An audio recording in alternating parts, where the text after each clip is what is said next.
All right, it says we're live, and the numbers are starting off now. All right, welcome everybody. Well, everyone, one and all, to Tablebreakers, episode 54.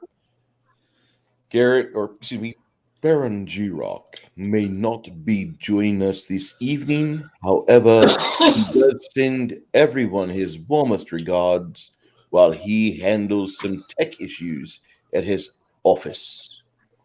And now, on with the show. My name is Bruce, the Hand of Fate. I'm going to introduce everybody. Got Kai to my left, Jade to my right, Connell, the Cigar DM, is our MC, and Mr. Shadow from the Shadow and Sun channel. All right, sorry for about being late, but Connell, I believe you want to have this pig? Yes.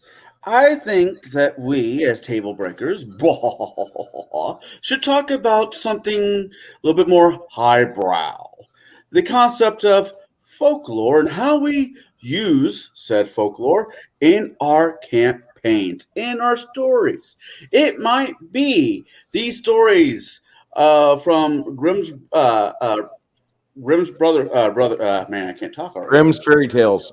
Grimm's Fairy Tales. Or it might come from Eastern Asia, or it could be even Native American folklore, which is just as fun and as, are we 30 seconds in? Yes, we are, as fucked as everybody else is. Hence the Wendigo, the Skinwalker, and many other things. The Shag Nasty from Dresden's File. Oh, man. Skinwalker from... Ooh. Now, with that being said, not all of us here are, I want to say everybody here is well-read in some degree, but not everybody here is really big into using folklore from other people's cultures.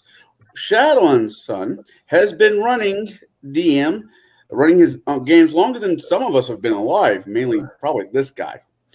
And he's got his own world that he's been building, which has its own folklore, which is just as important as the literature that most of us grew up on.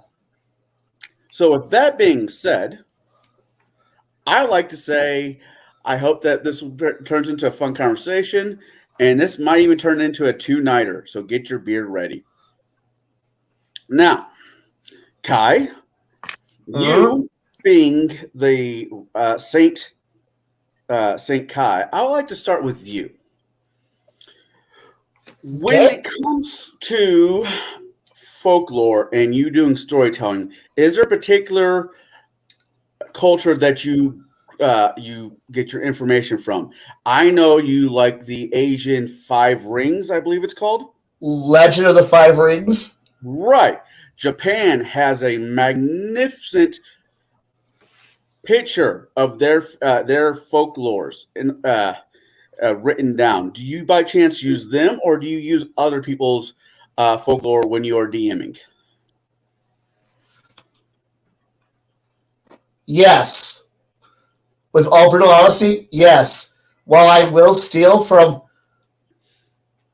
the wonderful world of Japan, China, Vietnam, Korea, of the Five Rings, I will also happily steal from, that's totally Persian lore, and I'll totally steal from, that's North African Egyptian lore, and I'll totally steal from, that's cold Viking land stuff, and then there's the weird fairy drinking beer islands that I'll steal from, and I'll also steal from scary Germans who are scared of the dark and woods and hills and forests and plains and oceans because everything's out to kill you.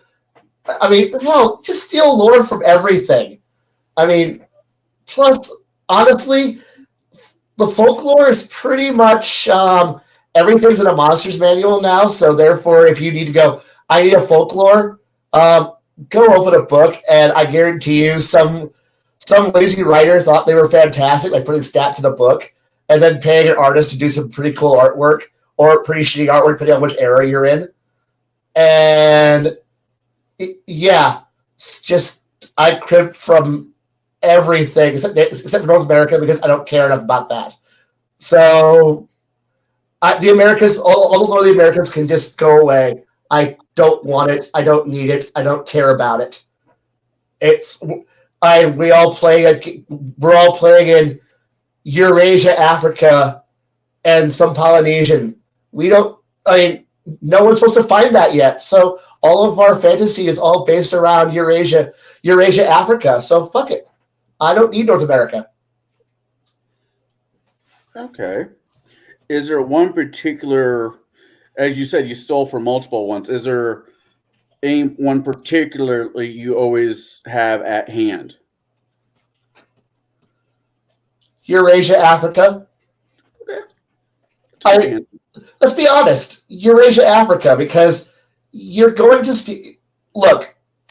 Fantasy is fantasy. We steal from Persian Middle East through Egypt, and then flush that into Slavic lands and into Central Europe, down into Western Europe, off into the islands, and then there we have frost giants, we have other weird things, we have fairies.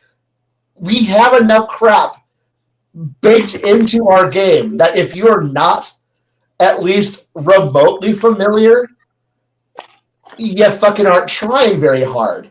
Plus, depends. Are we playing with?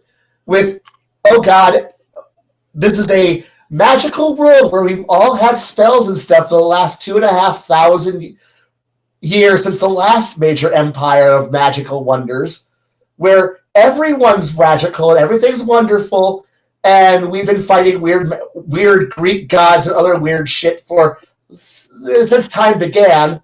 At which point, is it really folklore when another bulletta is eating my field today? Or yeah, don't go over there. There's an actual Tarask over there, three counties over.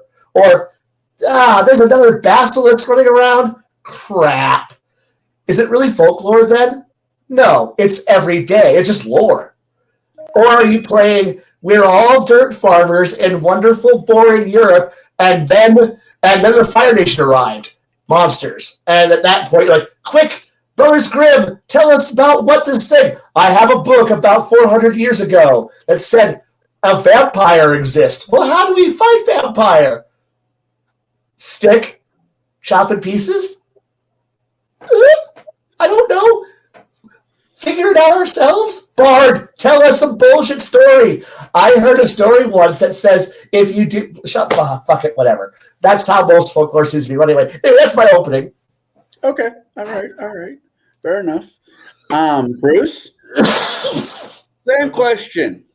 Do you find when you're telling a story, is there one culture's version of folklore that you find you use over than others, that being Norwegian folklore over Eastern European, or are you like Bruce, where it's just a hodgepodge?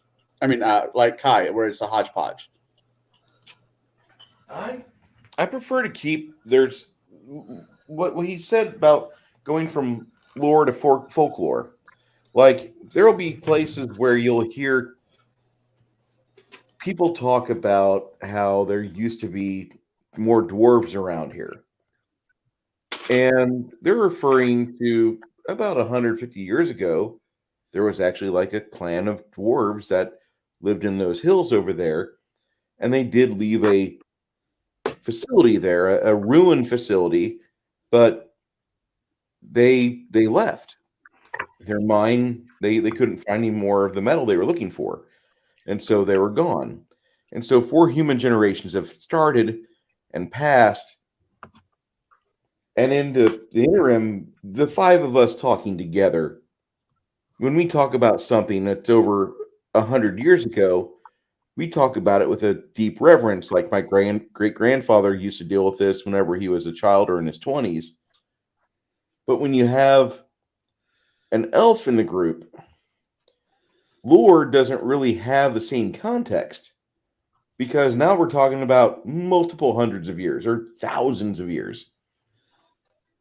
And so you kind of have to space things out. And as a DM, you do want to illustrate who you're talking to. Like the wood elf will tell you, or the wizened elder of the town of 70 winters and frail body will tell you. You have to say things like that. And they won't get it if you're saying, well, Orlando Bloom slides over to where you're at. And as he looks in your direction, the sunlight glints off his ears. I'm hearing myself. Okay, not anymore.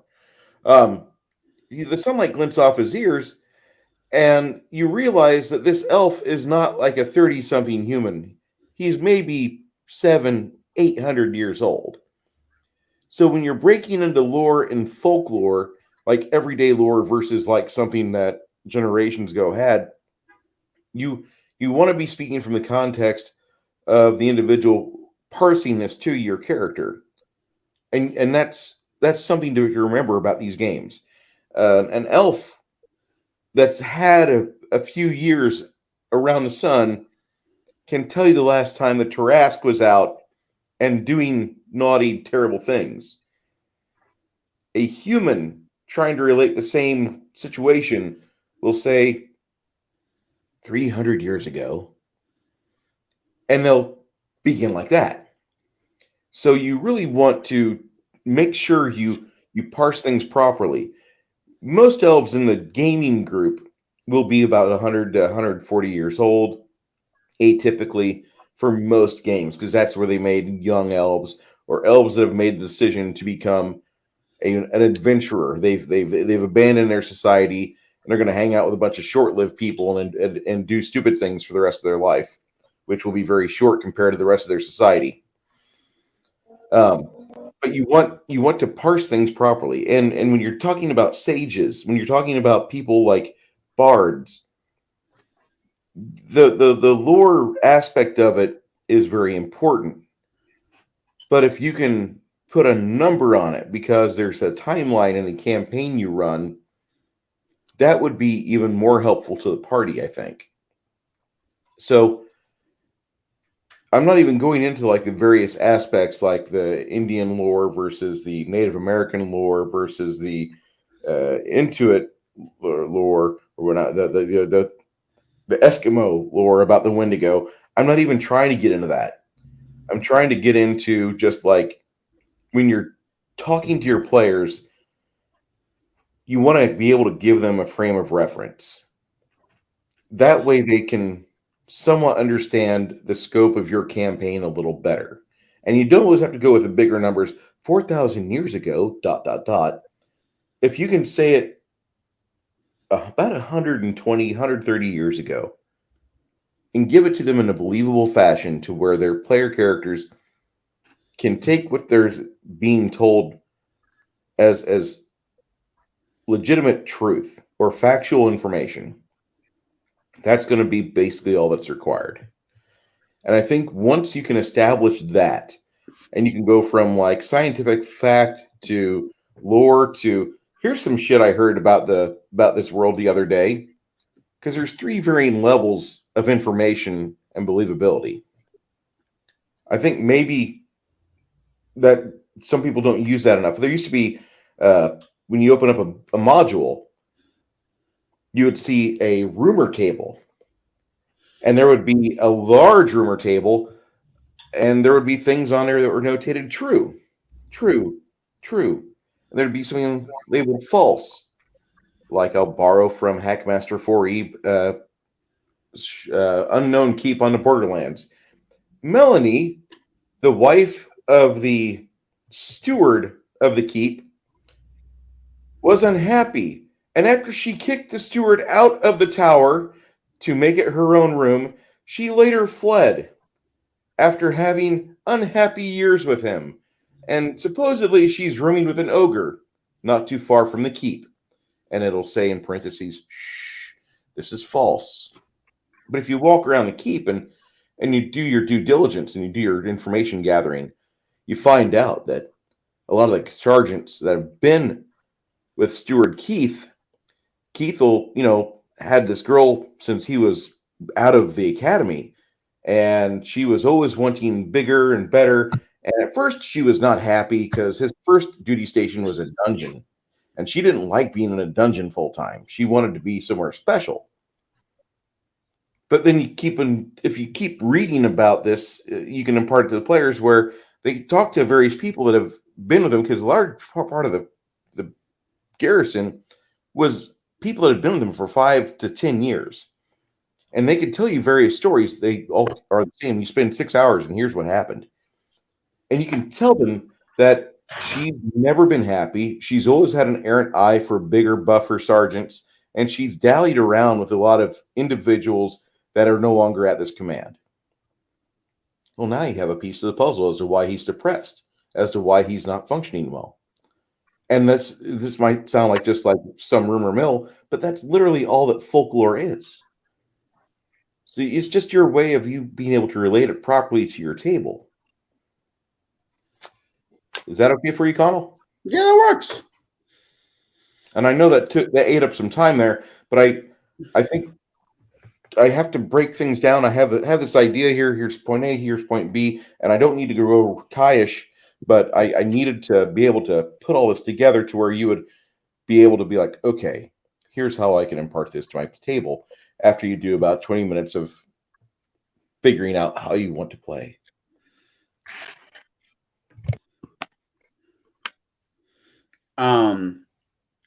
Jade. Yes. Yes. Now, same question to you. Is there one culture over other cultures for folklore that you use in your campaigns, or is it a hodgepodge? So that's going to depend largely on what world I am running.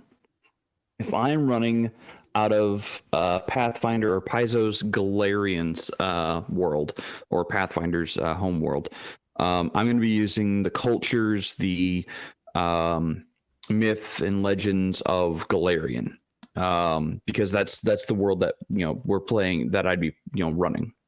You got something, Shadow? No, I'm just looking at the chat. Okay. You had your finger up as if you wanted to say something. Sorry. So yeah, if I'm running Paizo material like Wrath of the Righteous, I'm going to run the myths and legends that are relevant to that specific area of that specific world. If I'm running my own homebrew, which has all its own legends, all its own mythos, its own creation mythos even, then that is what I'm going to use. Now, what that is based on is kind of a hodgepodge mixture of a bunch of different cultures. And I can get away with that because my northernmost tribes of the Frostlands are going to be a little more Viking or Nordic, and then that's what inspired me for that. Those peoples, they are very take what you can to survive. Go into the unfrozen lands during the frost season so that you can find things for survival, and take it home with you. My swamp dwellers, they're going to live off of hunting their waters. They're going to know how to survive in the swamp, and they're going to have entire myths and legends of these creatures in the swamp, like hags or hydras or whatever else might live in the swamp, including maybe even dragons. So, I mean, it's really dependent upon not just the world I'm running, but also the region I am running within that world, as far as the folklore that's going to be involved. All right. Shadow, we've talked about this before. I know you're not a big fan of using other folklore in your campaign. With that being said, has there been any stories that you Have any stories that you have done where you've had players say, "Hey, that reminds me of, I don't know, Three Musketeers or The Bride of Frankenstein or anything of that nature?" Because in a way, those movies and stories are folklore as well, to a certain degree. Not really. It's weird you put it that way. Other than some comic books, because most of my inspiration in the early days came from things like comic books and science fiction novels. Even though at the time I was running fantasy, Dungeons and Dragons, AD&D First Edition. But for the most part, I still run mostly science fiction games. So folklore, like American history, have no place for it. Yes, I've learned from history and tactics, but that's more on a military side of things. Not that I was in the military, but I worked for a lot of military people, games with a lot of military people, done a lot of military reading. But most of my inspiration comes from my attempt to do the exact opposite of using folklore. I did read the Deities and Demigods book when it first came out. I read it and went, well, I'm never using this other than Cthulhu and a little bit of the Elric fantasy ideas, but never names, places, or things in specific, just feelings or impressions as opposed to specific, excuse me, God, I can't talk tonight, facts. Okay, I'm thinking. I was going to ask, like, that movie that me and you reviewed on our Sunday show. Throwing that out there really quick. Clash of the Titans. Have you?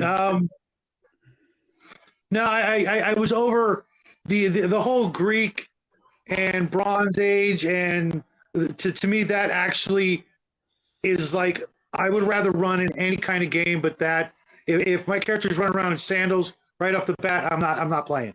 But that whole sort of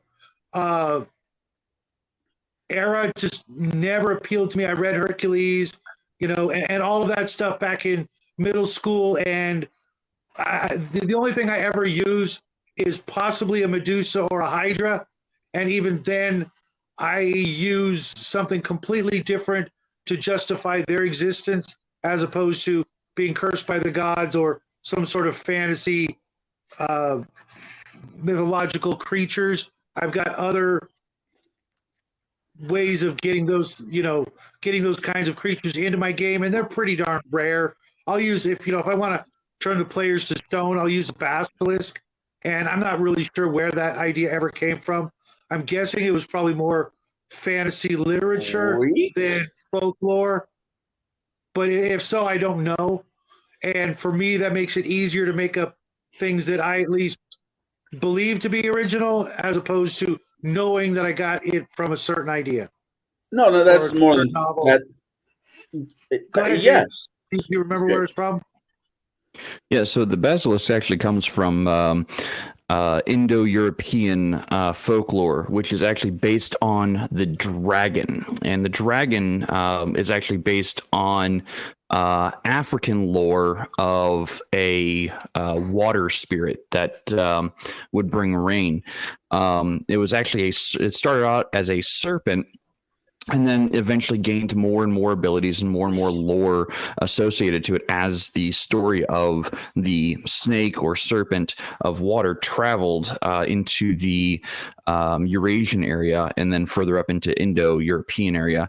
By the time it got to Indo-European, mostly in the, I want to say, region of where current day Russia is, it had garnered the ability of a poisonous breath, flight,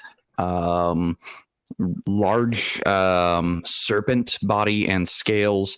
It had also gained terrifying claws and basically all the things of natural predator fears, like any prey would fear of a predator. That's where most of that came from. And then there were different lores based on what the poisonous breath could do, whether it be turn people to stone, whether it would be filling an area with noxious fumes and killing people in the night. So I mean, it really depends on like what specific region that lore comes from. See, I always assumed things like dragons and the Cyclops and other things like that were created from the uncovering of fossils of dinosaurs and mastodons and things like that. And that's how I've always run with it. And that could have something to do with it. But the first legends of what we consider dragons happened roughly 70,000 years ago, and it comes out of Africa and then traveled for the many tens of thousands of years through Africa into the Mesopotamian area, where it spread across all of the Middle Eastern area, and then eventually into China, and then eventually to Australia. And because every one of those cultures has a large serpent mythos. For Australia, it's the rainbow snake or rainbow serpent. For China, it's the four dragons, which are represented by the four rivers, the four major rivers of China. And that's why the Chinese dragons all look like very long serpents or very long snakes, rather than the Indo-European dragons, which are the winged, four-legged, more like Welsh dragons. And the Welsh dragons, that the Indo-European sense of dragon really kind of exploded in imaginative methods. Like it gained wings, it gained a breath weapon, it gained all of these abilities. It had the ability to speak, and that wasn't actually part of the original origin mythos. I think the mythos that started 70,000 ish years ago, the dragon was a multi-headed serpent, and it could actually speak. Babylon. Think. No, before Babylon. Like I'm talking like Eastern Africa. Okay. Because Tiamat came out of Babylon. Yeah, Tiamat came out of Babylon, but it started before even that, because Babylonian dragon is only about 20, maybe 30,000 years old, I think.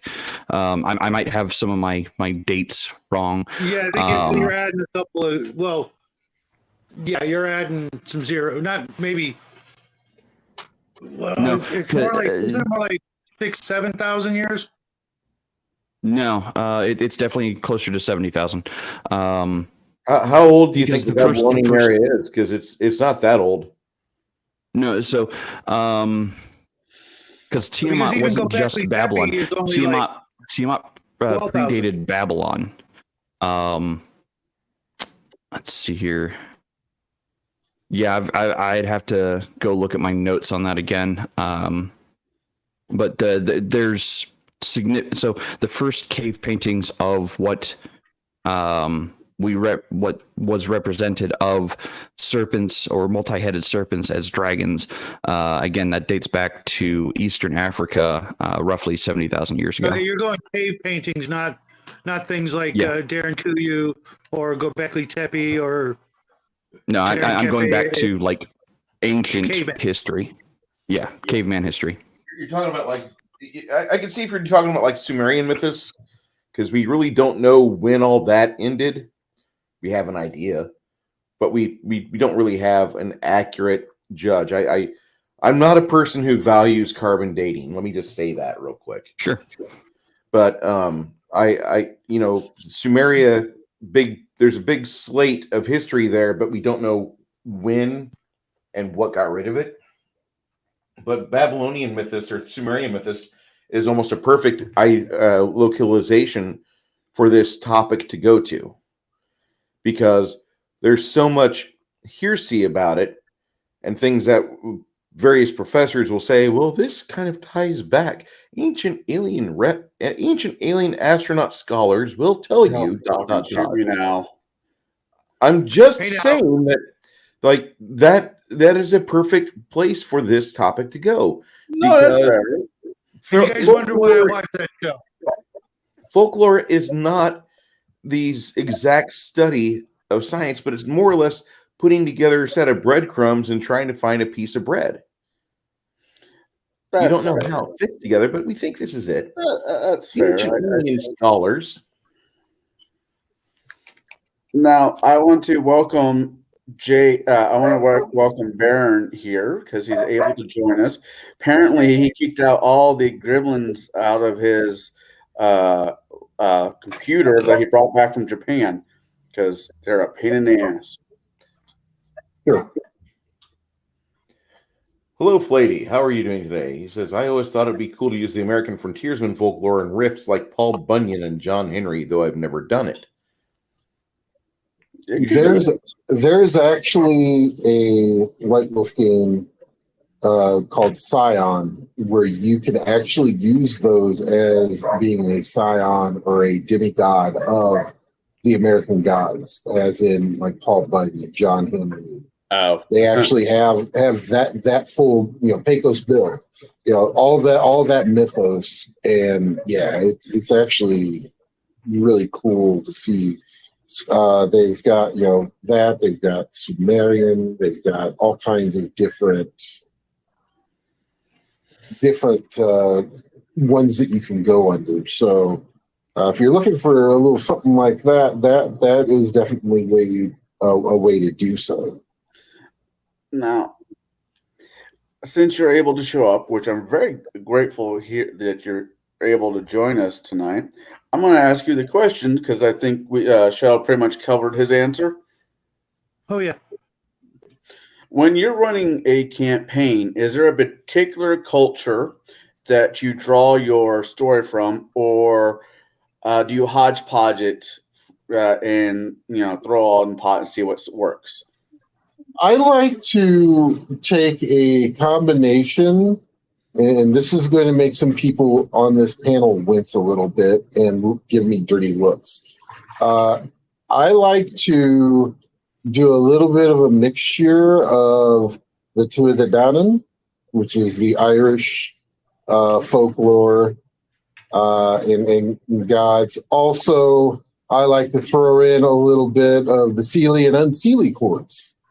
So you're looking at the two sides of Fae, the winter and summer Fae. Then you have the Forgotten there also, which is also fun to do. But I like to, just because I love that folklore, especially when you're looking at the the Irish folklore. The Morgan, along with, Agama and everything else. It's just, Madeleine McClear, and, you're looking at all these different ways that, it's very similar to the Greeks, but they tend to be a little bit more angry. And they're not as like not necessarily. They always seem to die. Well, yeah, that's the other thing, is that death is not something that those gods are immune to or fear. It's something that they fear. So it goes a little bit above and beyond.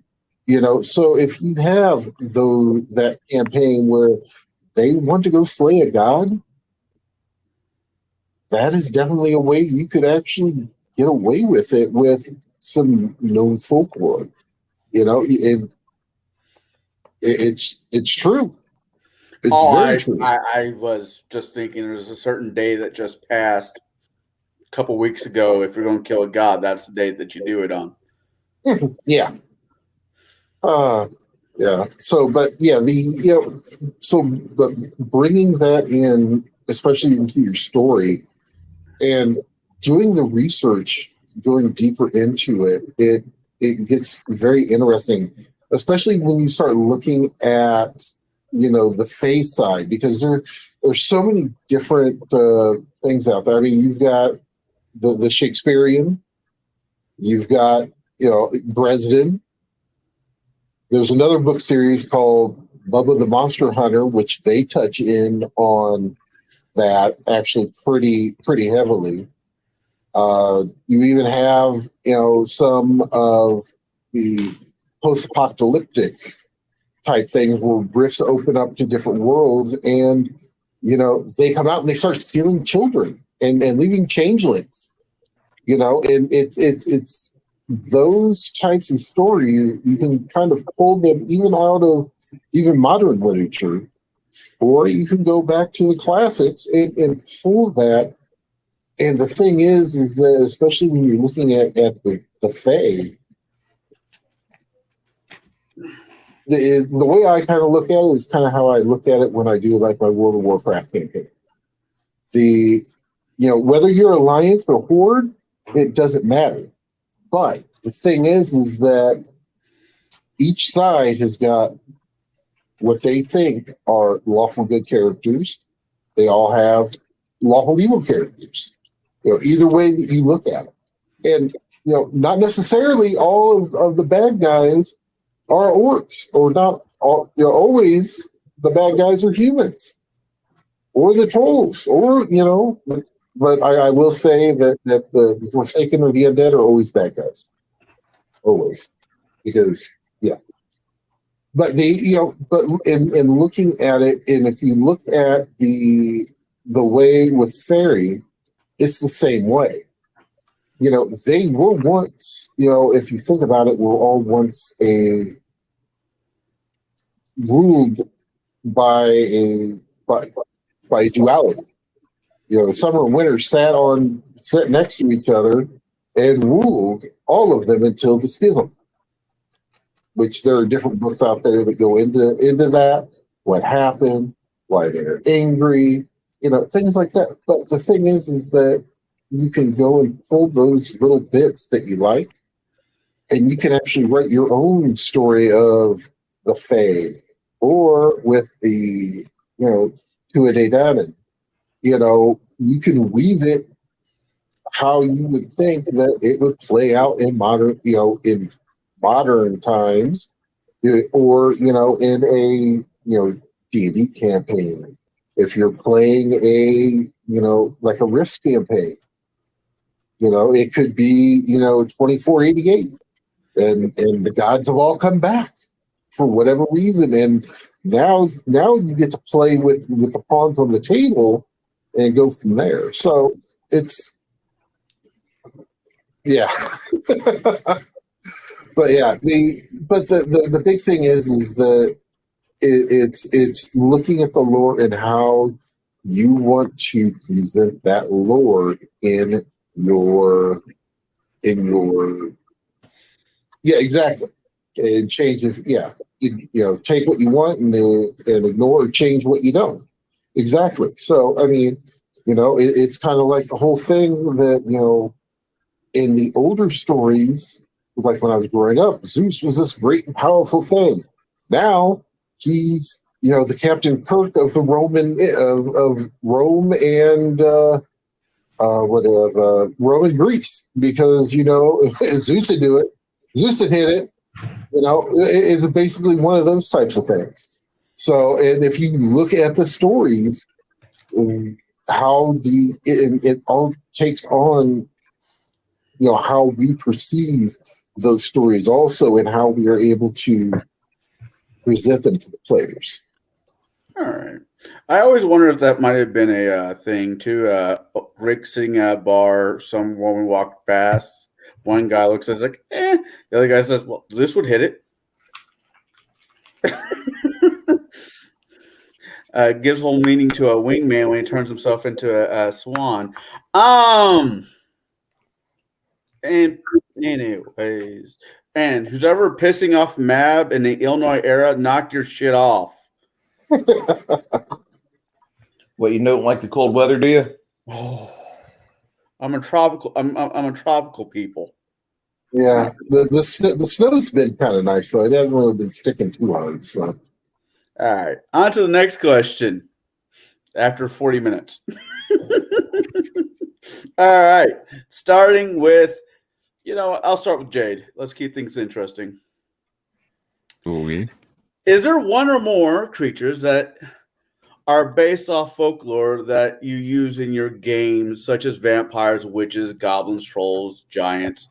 Something from a folklore, and I'm not talking module, I'm talking about your home game.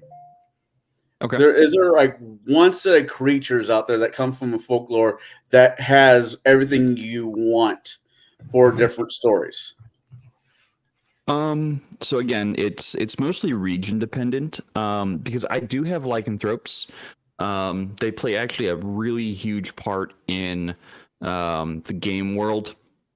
They eventually breed themselves out so that the lycanthropy isn't so much a curse as it is genetic, and that gives us more of like Eberron's shifters. But and so I do use lycanthropes. I also do use dragons, mostly Indo-European dragons. More specifically along the lines of the Welsh or British dragons, British Isles. And that's really what influences a lot of my dragon encounters is those dragons. I do occasionally include some of the Asian lungs and other such dragons, but most of those will be found in one specific region of the world because that's it's the Isle of Dragons. It's called that for a reason. But as far as like mythological creatures or legendary creatures, there are very few in my game world, and the reasoning for that is they are mythological creatures or legendary creatures. People aren't sure if they actually exist. People don't know if the Nemean lion is still walking the fields out there. It might be, who knows, or something like the Nemean lion. The Hydra is also something that isn't going to be maybe one, maybe up to maximum of 3 of them in my game world. Again, and this is because my world has to make, to me, this is for me, my world has to make some kind of ecological sense where if you have such large predators as dragons, apex predators, as dragons, as hydras, or even rocks, like the ecology of the world can't support that kind of apex predator. Not for very long, anyway. It'll eventually go extinct because there's just no food around. It'll have eaten everything already.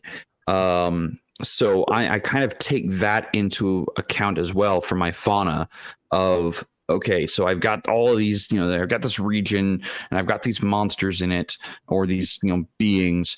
How many of them can this region actually support, like, and let thrive before they either start turning on themselves and killing themselves or, moving on from that area? It's something I don't know. I go the extra 9 yards when plotting out my game world because I want it to feel natural. I want it to feel like it's a place that you could go visit, especially in the mind's eye, and be able to go, oh yeah, I can see why that works, or I can see that. I want things to make sense in my game world. And, people say I've gone too far, that, I don't need to put that kind of work into it. Like I've got entire weather patterns mapped out for my game world.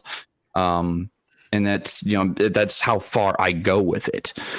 So as far as like the mythological creatures, yes, I will use like mythos from our world in my game world as influences, but I try to stay true to the actual mythos of the creature, based on the region I'm putting it in.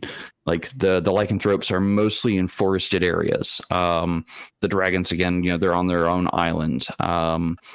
The Hydra is mostly swampland. Let's see here. What else do I use? I use wargs. I use oh man, I use hobs, which are fey creatures, and that's the fey wilds get into an entirely unique scenario because I can put as many mythological creatures in the fey wilds as I want because it doesn't matter. That's where those denizens come from. Is they come from the fey wilds into the world. So like if I'm going to have the party going up against any of the fey wilds at all, they're going to be going up to start with. They're probably going to meet just one, because I don't need more than one red cap. Because that can really screw up a party. I might have them in the darkness of winter have to fight through a mire of darkness and fog against hobs, because that should be absolutely terrifying, having to fight literally hundreds of these things. Granted, they're like maybe one hit point creatures, but there's hundreds of them, and you're fighting them in near blackout conditions. They can see perfectly, you can't. And that's true to the Hobbs, the actual Fey legends of Hobbs. They like to create a mire so that they can see, but you can't, and they like to take children. So I love using all sorts of different folklore, but again, it's based on region. Unless the Fey wilds get involved, then everything's out the window. Everything you understand in the world up to that point has just gone out the window, because the Fey wilds have invaded your world, and you're kind of screwed. But that's just me.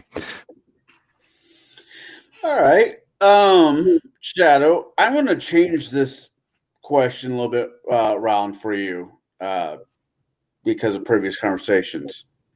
Now, yes, I think. What? I said I appreciate it. I guess. I think. I'm not sure. I guess I'll have to wait for the question. Now, you do sci-fi, which sci-fi is awesome. You like Traveler and systems like that as much as anything else.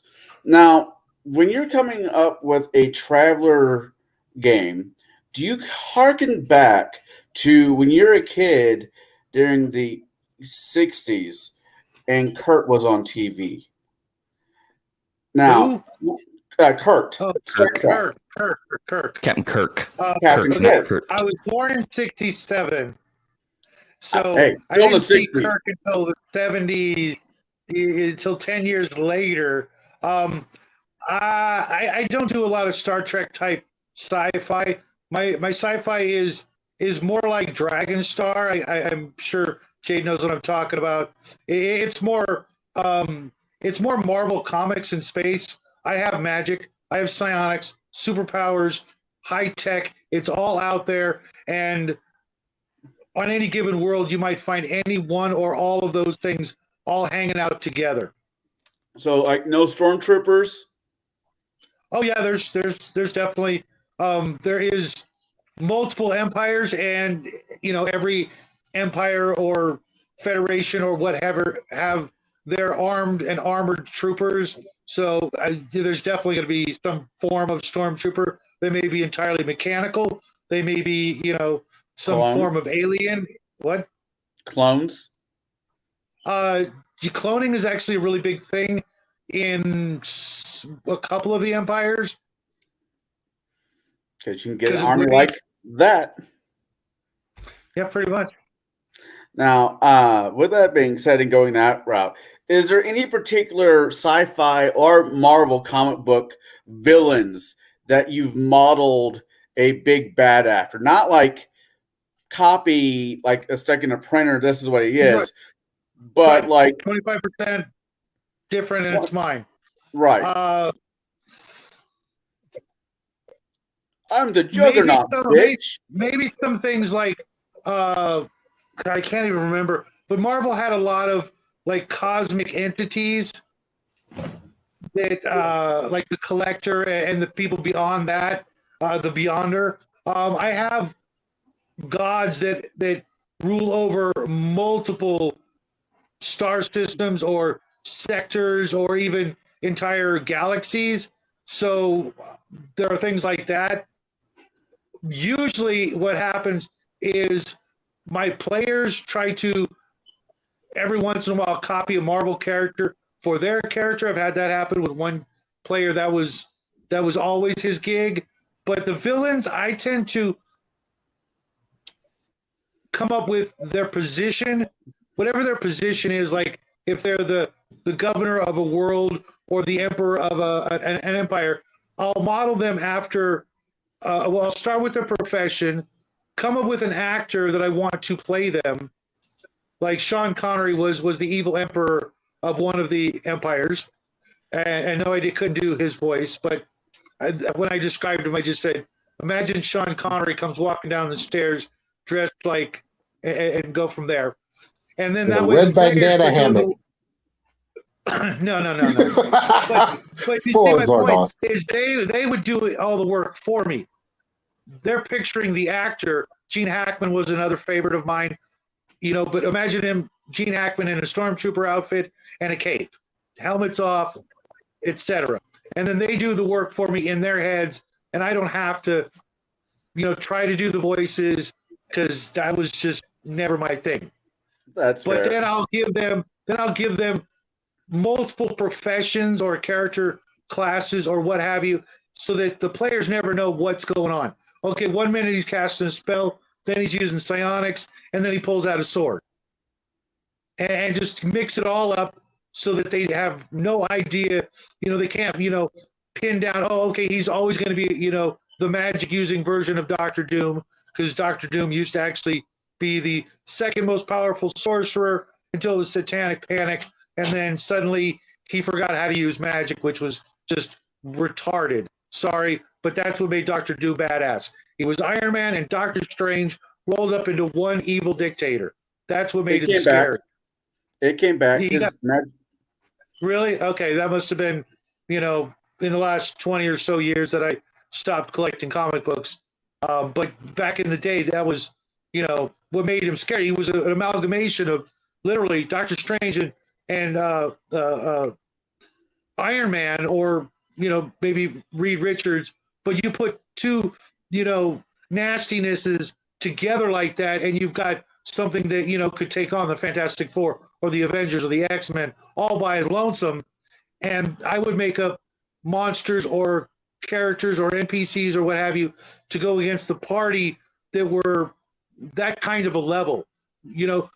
Okay, there's 7-player characters at the party, but they're going up against this dictator who's a mix of these things. And it would be like, you guys remember when the Teenage Mutant Ninja Turtles tried to fight Shredder in the movie, or ever? He would kick their ass, 4 against 1, but he would be able to do it. Mind you, they were pint size and not fully at their ultimate form in their martial arts, but it would be that kind of a threat that I would use a whole bunch of power into one individual so that the party could fight him. And of course those kinds of people would have their henchmen and their flunkies, but when they got face to face, he would still be more than a match for the entire party, and if not, teleport out, which every bad guy should be able to do. If your bad guy doesn't have teleport, then he's really not the bad guy. That's fair. He's just a henchman, a flunky, a lower level. He's not really the main boss. If the boss can't teleport out, or push the trap door button, or hit the secret door, just guaranteed get away, then you're kind of playing it wrong. Or like I said, he's a lower tier bad guy. All right, that's a fair answer. Like I said, I'm just rewording these questions to Otherwise, I would have said vampires. Vampires, like the Pee Wee Herman vampire from Buffy the Vampire Slayer. No, vampire. Okay. Let me put it this way. In my mythology, vampires are only susceptible to the sun of their homeworld. So once they go out in space, they'll build ships or get on ships, and once they come out and they're they're in space and their star is light years away and can't possibly touch them. The only thing that's going to take them down is, running water or stake through the heart. And even then, good luck getting through their battle dress. Fair enough. So you like that, huh, Kai? Pray that Count Dracula stays in his own universe. All right. Now, Kai, since you look excited, do you have something? You ready for the question? Sure. Oh, I think you just like your battle dress. All right. When you're telling your story, is there a particular creature from a folklore that you like using more over than others? And what is it? And how do you torture your players?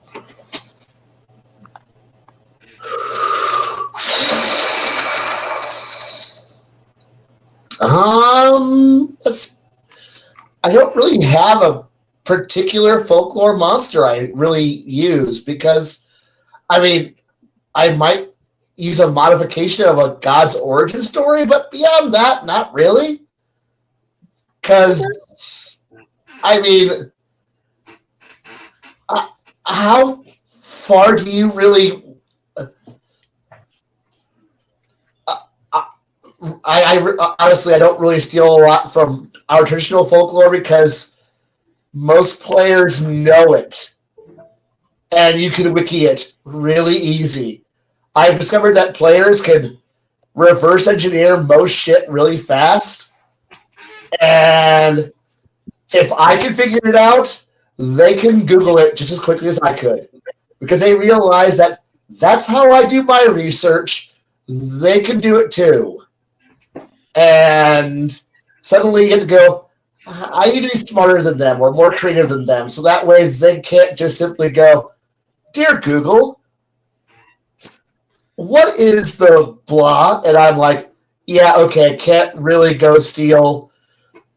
But I'm like, so how many of you know the lore for Exalted? None? Good. How many of you know the lore for Legend of the Five Rings? None? Great. How many of you know the lore for Shadowrun? You? Okay, one of you gets to shut the fuck up for the rest of this campaign, okay? Don't say a goddamn thing. The other 8 of you get to have fun. You open your mouth and die. And then they'll go, okay, I can do that. And then they sit back and go, oh, no, I know it's coming. I'm not going to say a goddamn thing. Good for you. Good gold star for you. You get to know when to duck. He goes, I get to know when to duck. Don't tell anyone else. Yup. But meanwhile, if I go, here's some ancient lore, here's some folklore from, and someone goes, there's fairy tales, I know that one. Fuck it. Okay. Here's some ancient lore. Oh, that came from Norse mythology. God damn it. Okay. Here's some fairies. Okay, fine. I'm going to bring the fucking wild from Exalted. Now use your fairy lore now, motherfucker. Oh, yeah. One Exalted player in the group. You know it's coming. I don't want to be here anymore. Good. Good. You get to just hide in a hole. Don't say a word. Can I run away? There's no running away. You know it's coming. Wild Hunt. That's right. And reality's not going to be your friend in a few minutes. I understand. I don't want to be here. Good. Anyway, moving on. You can run from it. You can join it. Just remember, no matter how far you go, you're only a week away from the edge. So therefore, you're fine. All right. Who did I start with? All right. So Jade, Baron, same question. Well, I have always found, and Shadow had mentioned it. Dr. Doom is a great villain. Another great villain that I like to, depending on to pull from, is actually out of the DC universe, Solomon Grundy. Oh, Born on a Monday. Oh yes, and then if I'm like looking for like an Imperial type, the Doctor Doom kind of slot wise, but I will go back to and this will make some people really happy too. Is I go back to Flash Gordon, a little Ming the Merciless, Awesome choice. because Awesome choice. because he was very intelligent, very evil. He had an agenda of what he wanted to do, and no one is going to stop him. That, to me, that is one of the great builds of a villain, is if they have, that mind focus of, this is what my goal is. I don't care what you think of me getting to my goal. I'm going to get to my goal, and I will do it by any means necessary. That is one of the nice things that I like to, and I may even, skin them down a little bit and throw a little bit of each of it all together too. This hulking undead dictator that just rules with literally an iron fist. And it's great to be able to pull from that. Also, going back to the folklore, pulling from actually like either some of the gods or even some of the heroes from that they've sang about, because every mythology has heroes. And taking some of those and overlaying on top of your bad guy, so good, so good. Like the campaign we're playing right now, the characters found out that there was a old druid named Did, Dydd, and she did battle with a giant dragon of godlike status. And players just found that out this past weekend, but they don't really know much about her. They just have like a few lines of text from a journal entry or a sage. And if you can breathe that to life, if you bring that to life somehow and make that to where for their existence it's canon. It's like, well, I live here in River West and by the river in Peoria, and I parked my van out front, but it wasn't too far from here that Sam Kinison used to preach on the corners every day. And before that, Richard Pryor used to make jokes, and we could laugh because we had comedy. And that's almost a point of folklore, which is sad because that was all within our fucking lifetimes. And we all can remember that. We can remember the HBO specials these guys did. But you have to be able to impart that to your players to where your parents remember this. This was like your mom was in middle school and they wheeled the television in and got the bunny ears to connect to the metal that goes around the chalkboard so they could have some newscaster whose name evades my memory say that Kennedy has just been shot in Dallas. God. Just as that, Cronkite, Walter Cronkite. Just as Cronkite said that, my mom could tell you that it hit her, she wasn't safe. No matter where she was or what she did, if my mom didn't mind her P's and Q's and remain vigilant, she could be a victim of senseless crime. Because even the president suffered that. And you and I, Jade and Garrett and Kai, we can remember when Sam Kinison became cool. We were kids. We were in high school and middle school watching him parade around on television. He was an Illinois guy. Well, I mean, Shadow, yeah, you remember that too, but you were an adult by that time. You were already a man by this time. That sort of thing. Oh God, him and the Robert Dangerfield movie. Rodney Dangerfield. And Yeah. technically, I was a man at 14, but yeah. You claim to be at home in the darkness? I was born in it. That's horrible. So, I see where you're going with that one, too. But it's the same level of interpretation whenever you speak from memory and recall versus you playing a game and the players go to an elven village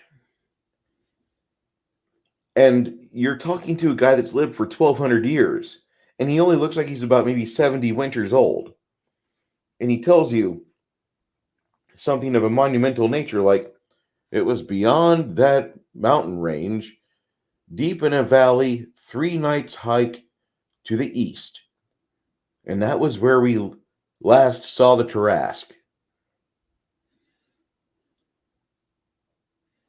And how long ago was this? About 800 years ago. Shit. It's been a while. The trail's a little cold. And so you have to start doing some more detective work. You have to start going in that area, but you're throwing darts at a dartboard with a blindfold on. And Tarrasque hunting's fun. Because if you guys are playing like what Jade does, where you're like 40th level before you go fight the Tarrasque, or if you're like in our campaigns where you're 17th or 18th, I've got a couple mythic tiers.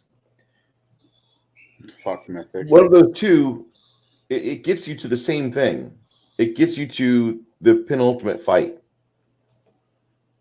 But from there, you had a lot of steps along the way where you were guessing, where you were trying to go somewhere, but you didn't know exactly what path to take. Does that make sense? Yeah. No, that's everybody. I will move on to the next question. Now, this is the part B of that question. When you're using said creatures, and as Kai has kindly put it, these people know that with the troll you have to use fire.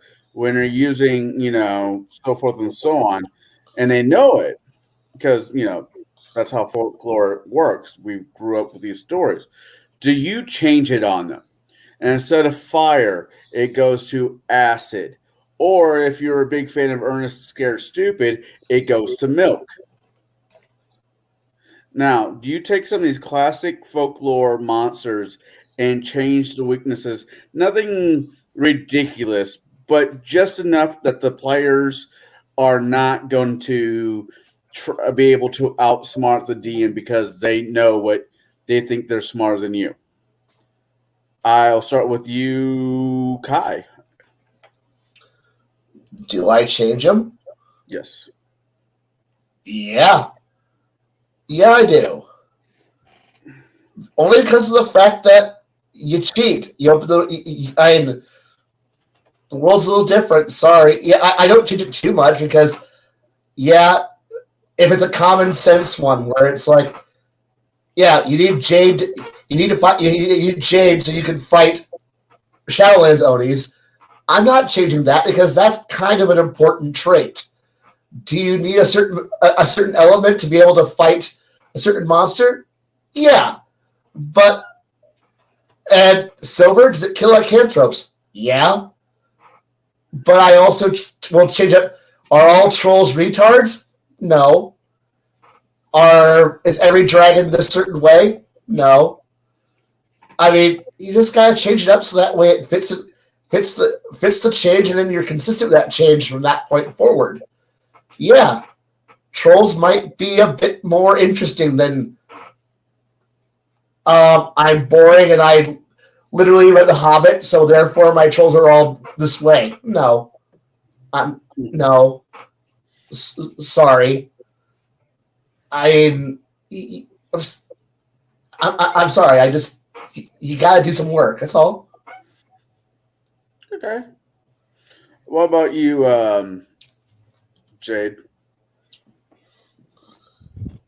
Do I change the lore to suit my world? Is that the question?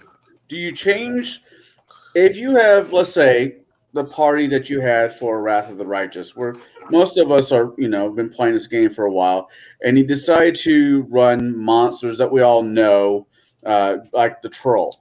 Do you change a certain aspect of it? No, I'm not talking about changing stats to mess with players. I'm talking about changing, like everybody knows, fire hurts trolls. Taking the fire out and using acid or cold or electricity. I'm talking about that to change. So that would greatly depend on a few things. Like hold on. Let me think about this, because there are certain lores built into the mechanics of the monsters, and I'm talking 3.0, 3.5 Pathfinder. And some of that lore is widely known. Like, trolls are susceptible to fire, like that. Their regeneration doesn't work if you use fire on them. Certain dragons are vulnerable to their opposite element. These are typically known facts in the world. Or at least known facts in the game, and then there's game rules for this. I try not to change the game rules so much, or the game mechanics so much, as it can lead to a lot of misgivings or trust issues with players and game master. Because I have done that in the past, and it didn't go over well. And the situation was this: I had taken trolls and made war trolls. And what war trolls are is they are resistant to fire. They're no longer vulnerable to fire and no longer susceptible to their regeneration being cut off by fire. The only thing that can hurt them in that instance, like truly hurt them, is acid. But the players didn't know they were going against war trolls. So when they're like, oh, these are trolls, which can use fire. They didn't hear the fact that I said, no, these are war trolls. They're not just trolls. They're war trolls specifically, because I was using them straight out of the book. And they tried using fire, and they couldn't understand why they kept getting right back up. And then finally, the mage of the group's like, hey, can I make a knowledge check of some kind to identify exactly what we're dealing with? I'm like, yeah, sure, go for it. Yeah. He made the check, and I'm like, okay, cool. These are war trolls. They're not susceptible to fire. They're susceptible to acid. And by this point, they'd already blown through like half their resources trying to take these things down and keep them down. And they weren't even the main fight of the night. Like, they weren't the main encounter for that story arc. They still had another few hours of trekking they had to go do, and it ended up being almost a TPK. I think it was a quarter PK, where like 3 or 4 of the group, because I was running a really large group at the time, 3 or 4 of the group of like 10 or 12 people got wiped out in just the troll fight. And by the time they got to the end, they didn't have the resources to fight the big bad. They just didn't, because they spent too much time and resources on something that they should have been able to deal with. And that wasn't me changing the lore or the weakness of the monster. Like, that was built into the game. It was just changing what monster they were thinking of. It wasn't just a troll. It was a war troll.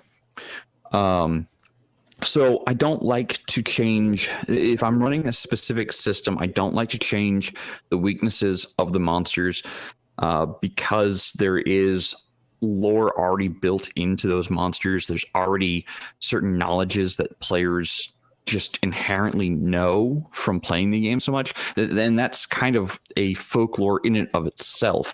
Is, you've got all these players, veteran players, who know that certain monsters are weak to certain things, and that's what they're going to expect.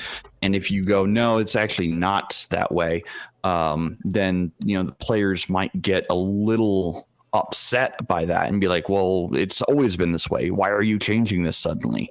That's that whole why are you changing my game? Why are you changing my lore argument? And I'm like, oh, and I don't want to deal with that anymore. So that's why I'm leaving Pathfinder and D&D specifically, those two behind. I'm no longer going to be using them for my own games. Like, I will still play them, but I will not have them at my table because I'm trying to break free of that shenanigans and lore of, well, it has to be this way because this is the way it's always been. Well, now that I don't want to be that. I want to be able to make my own game world with its own lore and own monsters that have specific weaknesses specific to that game world. Are my lycanthropes susceptible to silver? Some are. The evil ones are. The good ones are susceptible to something else. Anyway. All right. What about you, Bruce? You and your kobolds? David Guile has some really cool ideas in his Dungeons and Delvers book. And he sets a lot of conventions on its ass from established tabletop gaming lore. And so what he did was he brought the kobolds in to the I'm gonna pull it up just and share. I need to share this with you because it's actually really damn cool. He made a bunch of different a bunch of different character races, but he kept things somewhat familiar. And the reason why you have that familiarity is because they have a lot of tracings to actual folklore. Let me get the races page. Let's go to page 12 or 13. Shit, Cambion. There we go. I was like, share this. This is a Cambion that is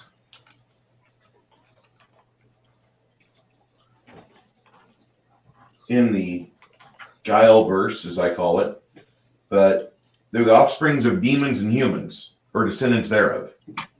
And you can find out about these races, but he's crafted his own lore and folklore. Just for the races portion of it, you feel actually like when you read these sections that you're finding something like the forgotten writings of Chenault or Gygax or Bill Webb or guys like that, Professor Barker. And he's got a very good way of writing the races up to where it feels like you have a man like Wilfred Brimley imparting you this tale of this race. And the Cambions are the pact that was made, or the product that was made after a act with a outsider, like a succubi or similar demon. So you have all these things that are fairly just kind of basic information, but the more you want to delve into it, you'll find a lot of joy. And if you decide to make your own world while you wait on his official world to come out, it won't take too much brain power on your part to actually create a narrative to where you could make this to where the people that live in Southern America and South America by Peru have Cambion blood. And oftentimes Cambions will come from places like Venezuela or Chile or such like that, if you want to run a game within the earth with just lots of magic. And I like the way that he wrote everything, because if you narrate that to your players at the table that are not used to this game, they can kind of kick back and feel like it's almost story hour. I'm not trying to advertise this, but I do think it's important that whenever you have an ability to just pull directly from a source and you can give people exactly what they're looking for, like I need something that goes into folklore. I need something that reflects on that. And here we have the Cambion, which is what you get whenever you have people that are doing things with demons, or they have actions that should not know. And like his Cambions, they get a sin they embody. You have to pick one. So that's your sin. Thon. Here's dwarves. I believe his wife did the colors on this. He's in the chat if you want to ask him. He's got the elves. But the other thing I was talking about is the kobolds. Because these are spirit forms living in mines and ships or in the houses of other races, especially humans. Depending on their temperament and how they're treated, they can be beneficial or malicious. They look more or less human with exaggerated ears and noses, sometimes animalistic features, but stand about half as tall on average. Their skin and hair color depends on their habitat. Hearth kobolds tend to have human skin tones and hair color. Mine kobolds have gray skin and darker hair colors. And ship kobolds have bluish or pale skin and lighter hair colors. So he's made this little gremlin-like creature, and he's given them a little history to where they've replaced the halfling in his world. And it really fits well. Here's the Mind Spirit. You get a +1 to Dungeoneering. Plus, you have low light and dark vision out to a range of 30 foot. You can also dig really fast. You need tools, but you dig really fast. Ship spirits. They swim. They breathe underwater. When you spend an hour bonding yourself to a ship while staying on it, you can use a standard action to teleport to any space on the ship. You can only be bound to one ship at a time. Kind of a cool ability. So that's, if you're going to be playing with lore, do it from the outset. Do it from the beginning of your game. And if you can lead into your game with lore, that's great. Another example of lore that I love is Pacific Rim. We were just talking about that in chat, me and Flatey. And Pacific Rim has a real neat little ecology and marketplace set up around the kaiju attacks. So when the kaiju attack, like you have cleanup crews going to those areas, should the people win, they can go in there real quick and clean up the corpses and grab enough gallons of kaiju blue and maybe medically treat it. And now we have enough erectile dysfunction drugs to fuel all of Las Vegas for a month and make good money. And so whenever like you trying to make a transaction somewhere, if one of these merchants is nearby, he's like, "Hey, do you need something?" "What? I'm trying to buy some dinner." "I have kaiju blue. Do you need some? It's good and potent." That sort of thing really will help make the world come alive, because that's the sort of thing that would happen. If we had things like that rotting all over the earth, you would see every scum going forth and trying to make a buck on it. "Hey, we're doing roofs in the area. Do you want insurance if in case a kaiju comes crashing through? It's only going to be $700. It'll cover you this weekend during the time where they're going to be in the area. How does that sound?" And you can see this happening. I know all of you can. Making the lore believable is just one more thing you can do to make your players come back to your table, and that's the overall goal that you should have. Go ahead, Connell. No, that works. I see where you're going with that. What about you, Shadow? Is there, kind of answer this with your last question. You take Dr. Doom, you sprinkle some little bit more magic. Victor Von Doom, my correction. You sprinkle a little bit more magic into him to make him up to specs. Do you do this to change it? Oh, my goodness, people leave me alone. Is there any other creatures that you use where you just change them a little bit so they're yours? You're muted. It really depends. If I'm playing like Advanced Dungeons and Dragons and I use a Minotaur or a Medusa, it's right out of the book.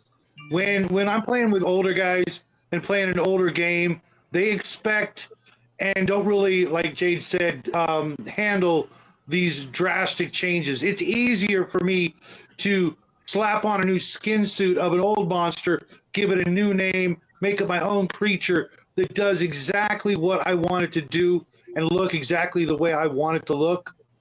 And especially if I'm running, a more of a sci-fi setting, then it just behooves me to make up a brand new monster, creature, alien race, whatever you want to call it, and leave the players guessing. But if I'm going to run a troll and I describe it as a troll, the least I can do is let them, use the information they've had for decades about trolls or giants or whatever to play the game, because it's kind of viewed as not necessarily cheating, but it just doesn't go over well, like Jade said, with the older guys playing an older game. They want they just want what they're familiar They want their with. tropes. Right, and that's fine. I love the game, and I'll keep playing it. I'm getting ready to run an AD&D game, but I'm going to do something that I'm pretty sure no one else has ever done with it. And if they have, it was a cartoon that I know Connell absolutely loves, so I think I can lure him into the game with it. But for the most part, I don't change anything unless I change it completely. It's 5 minutes work to come up with a new creature or monster or alien race. Even for a D&D game, it's easier to make up a brand new thing. I'm getting ready to do a video tomorrow on how it was actually in one of the original books to make up brand new monsters from the get-go. Super easy, just like you guys have it with your templates and things like that in some of the newer games, to just make up a new monster and throw that at them, and they'll get the same kind of, what the hell is this? How do we deal with it? And as a GM, you'll get the same sort of, satisfaction of, kind of pulling one, the wool over their eyes and tricking them and throwing some new challenge at them. But you're not doing anything that's gonna, just like, get that sort of response. I'd rather just stick with the tropes, stick with the old stuff when it's appropriate, because I'll pull out weird, crazy monsters for my players in an AD&D game that they may have read it a couple of times, but the last thing they're expecting is that particular monster. It's just there's in the first 3 monster books for AD&D, there were, I'm going to say, like close to 400 monsters. Nobody's got them all memorized, and even if they do, just the fact that you broke out X monster that they haven't seen since they were youngins, that the novelty will still be there. They'll be like, oh wow, we're fighting these, instead of just trying to pull a switcheroo. There's always magic that you can do those things with. If there's an encounter with a bunch of trolls, where you put an ogre mage in there or something like that, and he puts some buffs or some spells on them, and you get the same effect. Okay.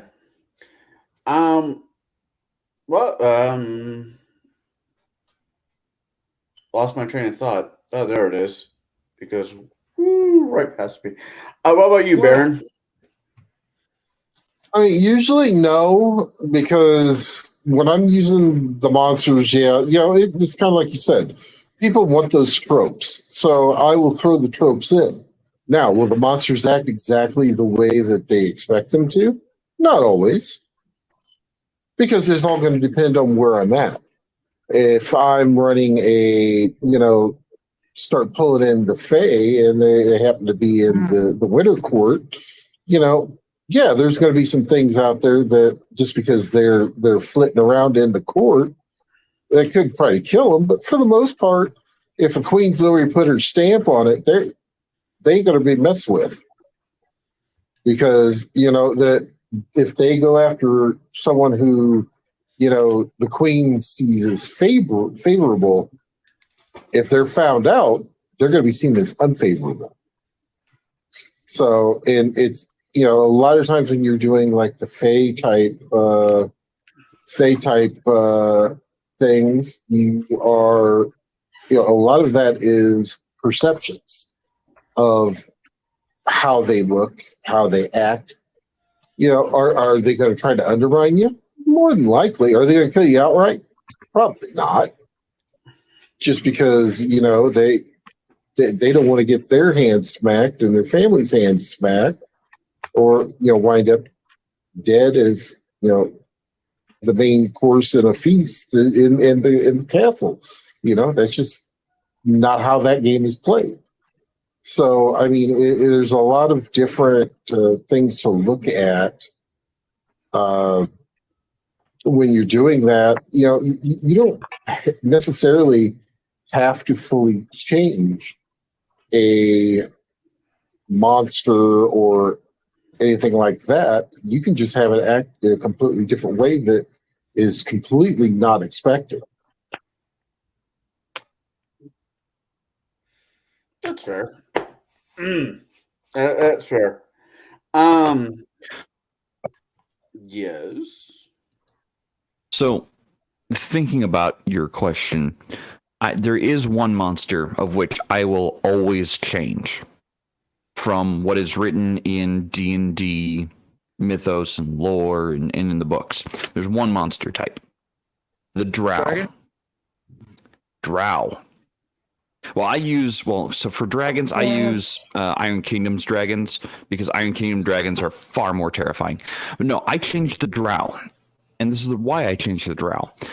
I changed the drow to be more like the Dol-Kalfar, which are the Nordic dark elves.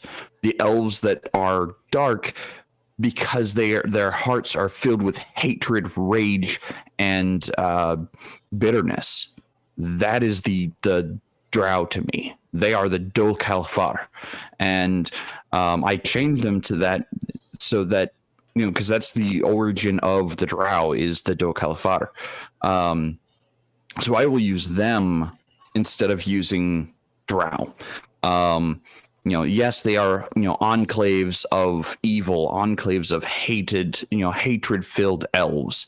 And their skin is dark, not because of that's the natural pigment. No, their natural pigment is actually like the rest of the elves, the high elves, gray elves.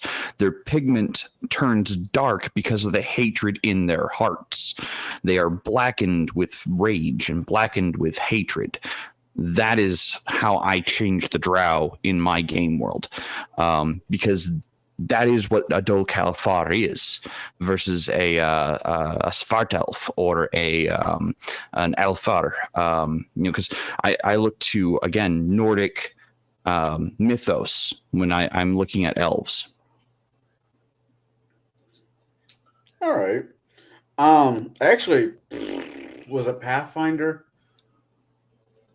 Was a second edition? There is a drow book out there, a module out there, where if a elf turns evil, basically becomes rageful, hateful, and all that fun stuff, they'll go from a normal elf to a drow, as you put it.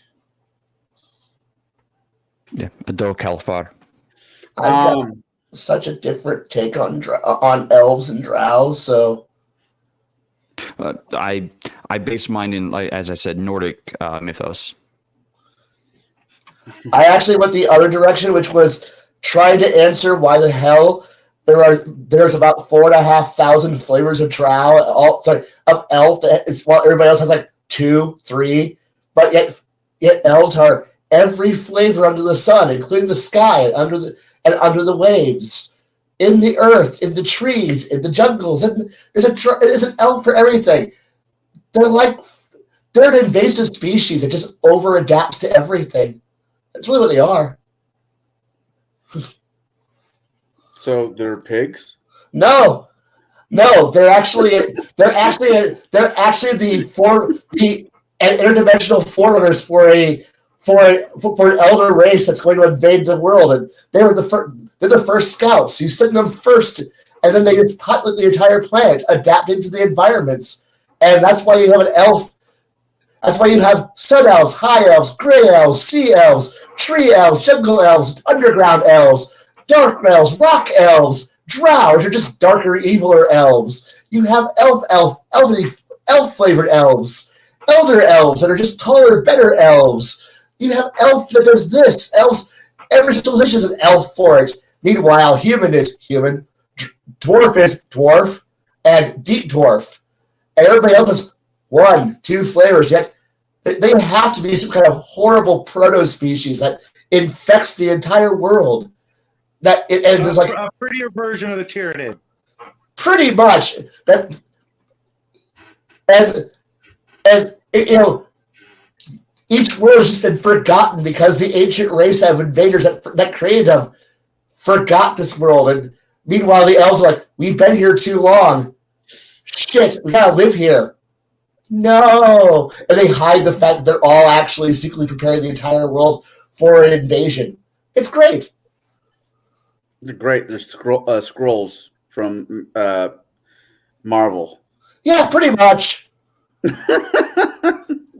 Yeah, take your fucking elves and just go, no, they're all actually secretly conspiring to take over the world. You're just in the way. Or for those who like sci-fi, they're Romulans. Romulans are so much better than elves. Sorry. I will fight you on that one.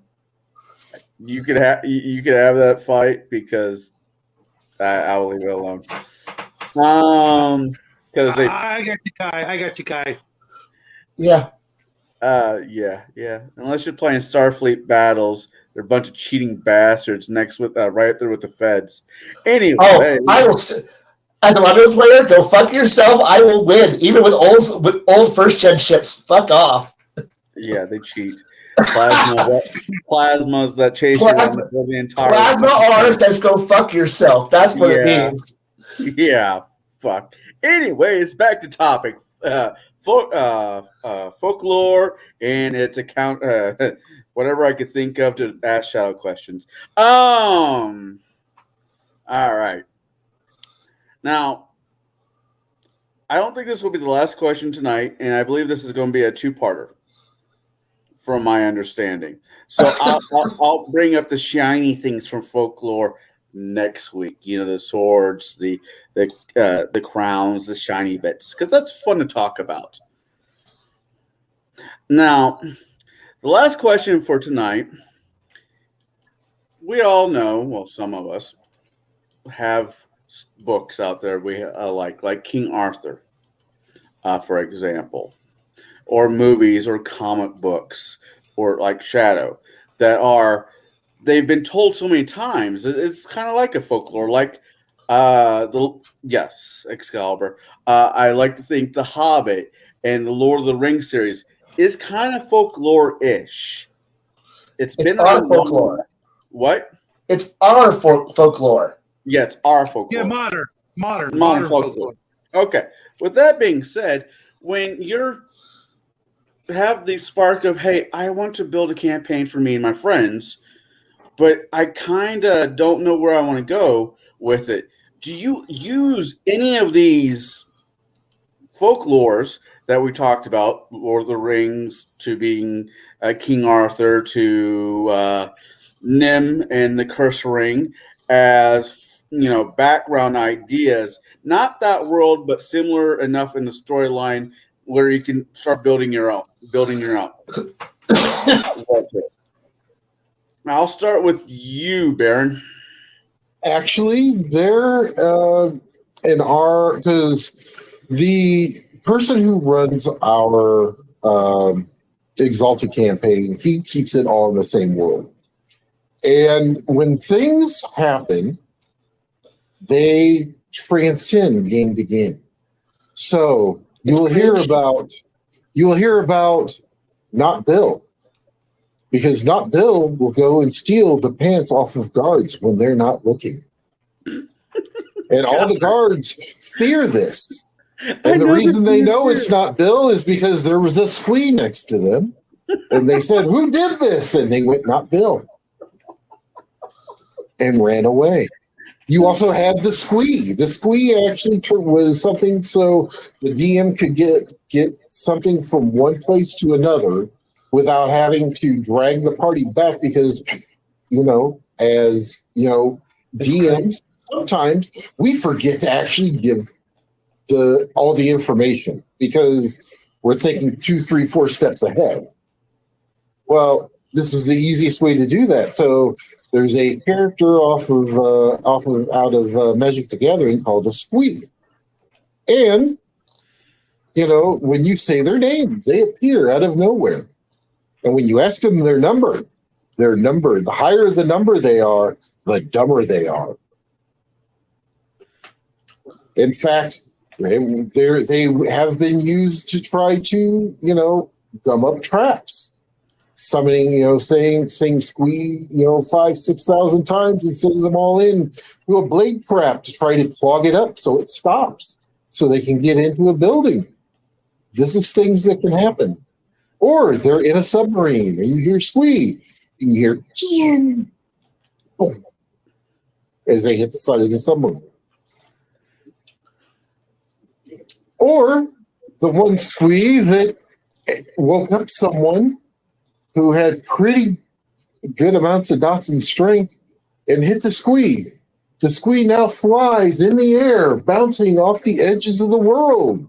And that is also how you can tell what season it could be. If you see that squee, you know what season it is because of how long it takes him to bounce back and forth. So things that happen in your game can translate over. In fact, I'm going to use Bruce. Bruce has actually folklore in a lot of my fantasy settings with a certain Republic war wizard. I didn't know the guy myself. It was a friend of Bruce's. And he knows the cantrip. It costs him... Furious Maximus, Republican war wizard, at large, buy my magic cards. Who? That's worth at least $1, right? By with holding up a color piece, can use the beautiful thing called summon summon bar winch. Who a portal opens up, a waitress comes out with his drink of choice. He drinks it, sets it back down, and she walks back through the portal. Things like this. Things that just happen. It could be something that just was a complete, a DM, oh crap, I've got to fix this. Or it could be, something of. I haven't heard that word in so long. Or it could be just something that the players themselves did that is translated into an epic tale of stealing a guard's pants while he was wearing them. This is how, in your game, your own game can generate folklore for your next game. And going on and on and on and on. It's heaven and hell. All right. What about you there, Shadow? What's the question? How do you take your martini? The question is when building a campaign or story for your players, do you not necessarily model it after folklore stories, or even some of your older stories, just shining up an old story that you want to retell? Is there anything that you use to put the story together? There is the city of from Wizard of Oz, the city of Oz, or the Emerald City. The Emerald City, that's what I'm thinking. Or variations of that throughout, Marvel, sci-fi, that the players might not know about. It might be some small thing that you read about. Yeah, you know what? I do, but it's probably not something other people would notice or get. I try to capture the feel of certain novels, the overall feel of the setting, not the people, the places, and the things, but the overall feel of the whole setting. For example, Elric's world was just, for fantasy, it was one of the original dark and ugly places to go to. There were no places of beauty. There were no, parks and nice things. Even if there were places that were somewhat architecturally nice, everyone and everything around it was just corrupt as hell. Versus things like the Earthsea novels. Everything there had this sort of innocence to it, while at the same time it had some darkness, but it was predominantly a happy place, if you can imagine that. And the goal was to keep it that way. I try to take the overall impression I get from certain stories that I really liked, and it's not for, taking out the characters and the names of places and artifacts and relics and monsters, and try to get the feel of the world itself, and then repopulate it with new locations and new countries, etc. But like keep the soul of the story in a new world, if that makes any sense. Yeah, I get where If you're I were going. to do Oz, it would be a bright and cheery place with little pockets of evil here and there, and see if the players notice. See if the players want to keep it nice, or if they're going to turn it into an industrial complex that's just catering to their own whims, and destroying the forest, tearing up the Yellow Brick Road, tearing down the Emerald City to put up an Amethyst City instead. Or if they're going to be able to appreciate what's there and help preserve it. All right. I like the Hobbits going back to the Shire after at the end of the The whole Lord of the Return of the Rings King. trilogy had a underlying current of change is coming, and when you left that book, it's like you felt sad, or at least I did, that beautiful place was going to change. The elves were gone, the magic was fading away. There's even a great story, The Magic Fades Away, or The Magic Goes Away, where that was exactly what was happening. Is the magic was literally draining out of the world, and by the end of the book, I believe there was no more magic in the world, and everybody had to get on with their lives. I see Jay shaking his head. It was awful. It was awful. I would hate to be in a game like that where every time you use a spell, you're just ushering in the end of the magic. Okay. All right. What about you, play Kai? the later eras of my game world then. What about you, Kai? Repeat the question, please. When building a campaign, a storyline, do you use influences from other sources? Let's say The Lord of the Rings, The Hobbit, the massive books that you have behind you as building blocks for your campaign. 1 second. 1 second. And I like that paint. I like that paint layout that you have. Oh. As he goes to his library. You're right. Okay, so the Book of the Shadowlands, Bears of Jade, second book of the Shadowlands, and Way of the Shadowlands, also known as the 3 books of evil that make all things dark and evil what they are. I like having a dark god I can just pull upon, who is a horrifying mirror of everything of virtue that you know and love, and then be able to produce a dark reflection of it. Because of the fact that I have been running a version of, yes, my own campaign will evolve from a Legend of the Five Rings campaign from 1997. Yeah, it's got fantasy and steampunk now. Yes, I've got this, but at its core roots, there's still the Pit of Fuleng. There's still the Shadowlands.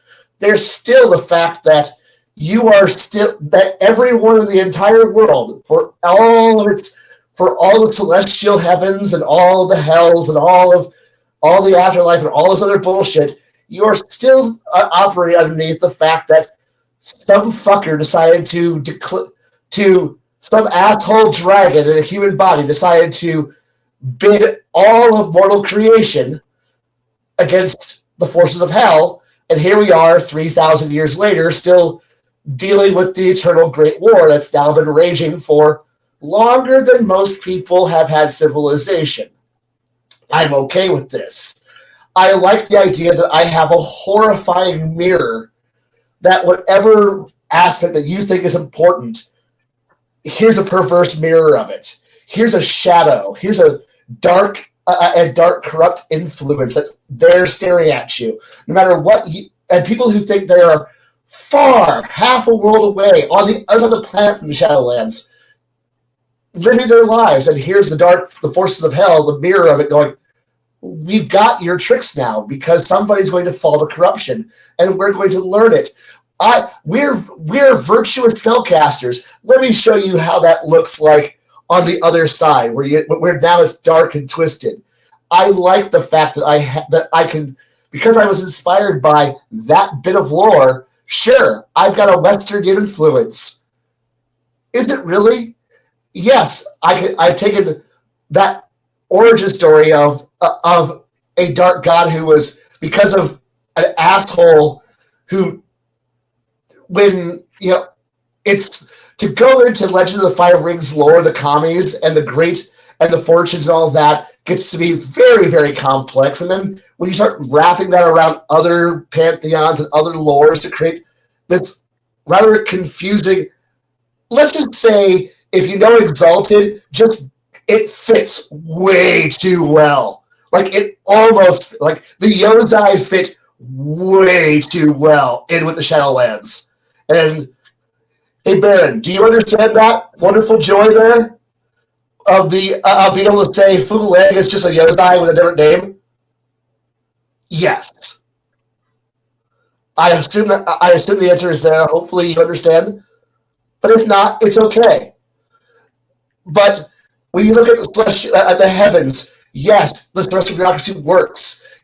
So yes, I have way twisted all of this together, and yeah, I've had fun with this. But most players don't know, nor do they realize, nor do they care, because they live small lives in small victories.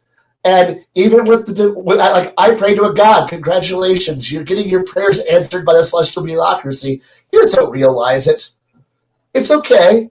You think what you want to think. Your divinity, your god is okay. Yes, Mr. Paladin.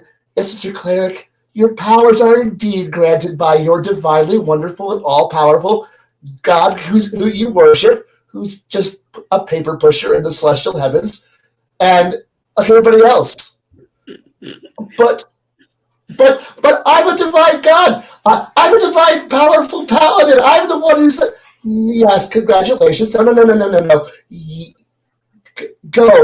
Go do good things, and if you're lucky, you might exalt one day. Oh, but I'm a level 20 paladin who did nothing heroic. I fought evil. That's not heroic. But, shoo. Go on, mortal. Go be an enlightened mortal somewhere else. Oh, but I've worshipped you. Good cleric, pat on the head, go over there. I'm a druid, pat on the head, go over there. But the engines of creation need you, go. Are you fighting the great darkness? Not really. I maintain civilization, then you're doing your job. Go pray to the local city gods. They'll help you. I don't feel important anymore. You never were. Go. Aww. Don't tell Don Quixote that. Welcome to the world of Exalted. Every player character is legitimately not important unless they are. And just remember, at any point, fate can just say, fuck you, and then kick your ass. Well, keep in mind with this paladin bashing, it wasn't me this time.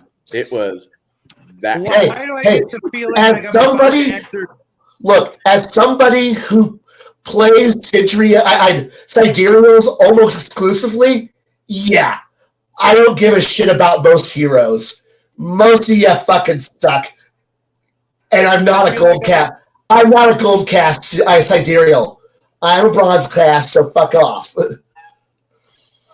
I feel like I'm about to enter the movie War Games. Well, you will get to experience a little bit of that in the coming months too. The fact that I can't play a Sidereal makes me very sad and happy at the same time. Would you like to play a game? No, Oh, Yes. no, I want to win. There's no winning in RPG. Bullshit. Bullshit. Sidereal Center is a way to win, and we will continue to rip the game until we do. Damn it. You're not cheating. Nope. You're not winning. Anyways. Is it wrong to pray for COVID at this moment? I'm done. Why? That's being 2 weeks in. That's being trapped inside for 2 weeks. More time to game with us. I got spoiled with Jade. I got spoiled with Jade's happy ending. Sorry. Whoa. Oh, Ew. This is not that Don't kind get of me show. red. This is Tablebreakers, not under the table. Wow. your Sidereal is done talking. You can now go back and have fun now. Okay. Bruce, you're Yes. up. What's going on? When do you need me to ask you the question again there, Haas? I'm sorry. My wife just got home, and so I was yanked into the other room. Whoa. So please ask me the question. Phrasing? No, correct. Nope, gonna allow it. After happy ending, everything else is just Jello. I love Jello. There's always room for Jello. All right. Think we So make the it with question vodka? states, when the question states, when making your campaign storyline, do you use any other folklore stories or modern folklore, being The Hobbit, as building blocks for your own campaign? Not retelling the story. This is a redundant question. Not that the fact that I'm the fifth person you've asked this to, but the fact that this is a question at all. Because in all honesty, our entire hobby depends on us being able to recycle things we've heard before or read before. Like, there's really not a whole lot that's brand new here. Right. If you open up the monster manual, there's 20 pages of giants. If you look at the Draconomicon, there's 300 pages of dragons. There's 3 versions of the Draconomicon: 2nd edition, 3rd edition, 5th edition. So I mean, there's a lot that's been recycled. So I'm just gonna say, like, you are gonna have to develop your filter for the game world you want to run, and you have to figure out exactly what is permissible. Do you want to use the slag giants from Pathfinder's Book of Giants for your giant campaign? I am, because they're in the modules, and they're really not a bad group of giants. They've got a place in the world. They've got ecology. They have a decided way of going about things. They do have their own deity, which is not really quote unquote good, but they have their own deity and they have their own belief. And some groups out there would be like, oh, well, they have their own culture, we can't kill them. Whereas, like, other groups, good groups from the early days, would be like, the only good giant is a dead giant. And they would do things like that. You know, they would say things. God bless you, buddy. They would like, oh, look, there's some baby orcs over there, and like the paladin from first edition's like, clear the way. I haven't leveled up to level 2 yet, and this is an easy path for 35 XP per head. And that kind of happens. Because back in first edition, the orcs would just grow up to be evil. And that's kind of how a lot of DMs still run the game. Not a bad thing. It's just how that table is. Get used to it. But you have folklore, and how do you decide what to put in your game and what to leave out? Well, going to go back on David Giles' reference earlier to kobolds and how they're little spirits, they're little spirit folk or spirit types where they will inhabit an area until they decide to break away from that society and that standard of living and quote unquote go adventuring. They're otherwise going to remain tied to a location to where they can just exist. They can reliably. The humans here are pretty good to me. They will leave me a treat at the base of the or at the top of the stairs going into the attic where I live. I don't make a lot of noise. I do warn them whenever people are trying to do ill to the house. I will walk around on the ceiling of the attic very loudly because they can hear me in their bedroom below. I don't really want to see them, so that's about as personal as I get. And you just want to interpret the folklore. You want to filter it into your game to where it has breath and life of its own. You're not reading bullet points for word.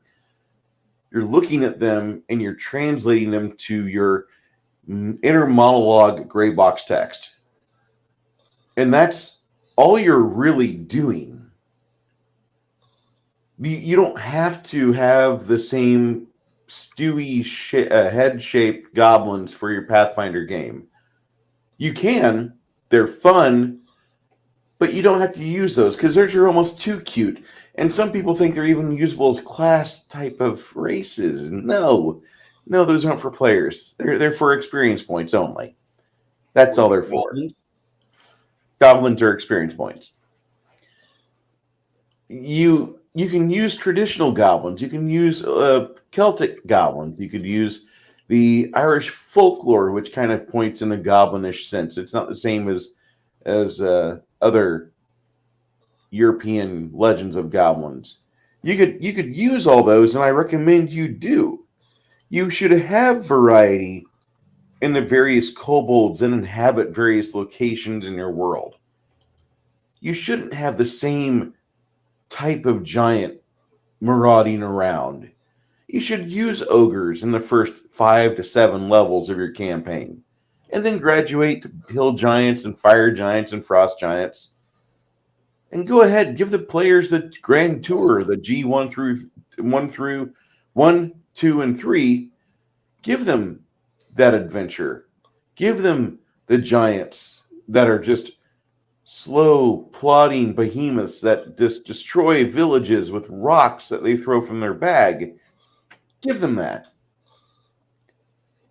But when the players start sending you different messages, read the room and figure out if you need to pull back on the combat, or maybe you need to switch gears. And instead of going from a tactical-based RPG like the Rage Adventure or Reaper Adventure game engine to more of a tactile, silent hunter submarine battle in a village sort of thing, where the giants are using the buildings as cover and then sneaking about, trying their best not to make a lot of noise while the party's going around the outskirts before they can get lucky with a shot down an alleyway with their archer.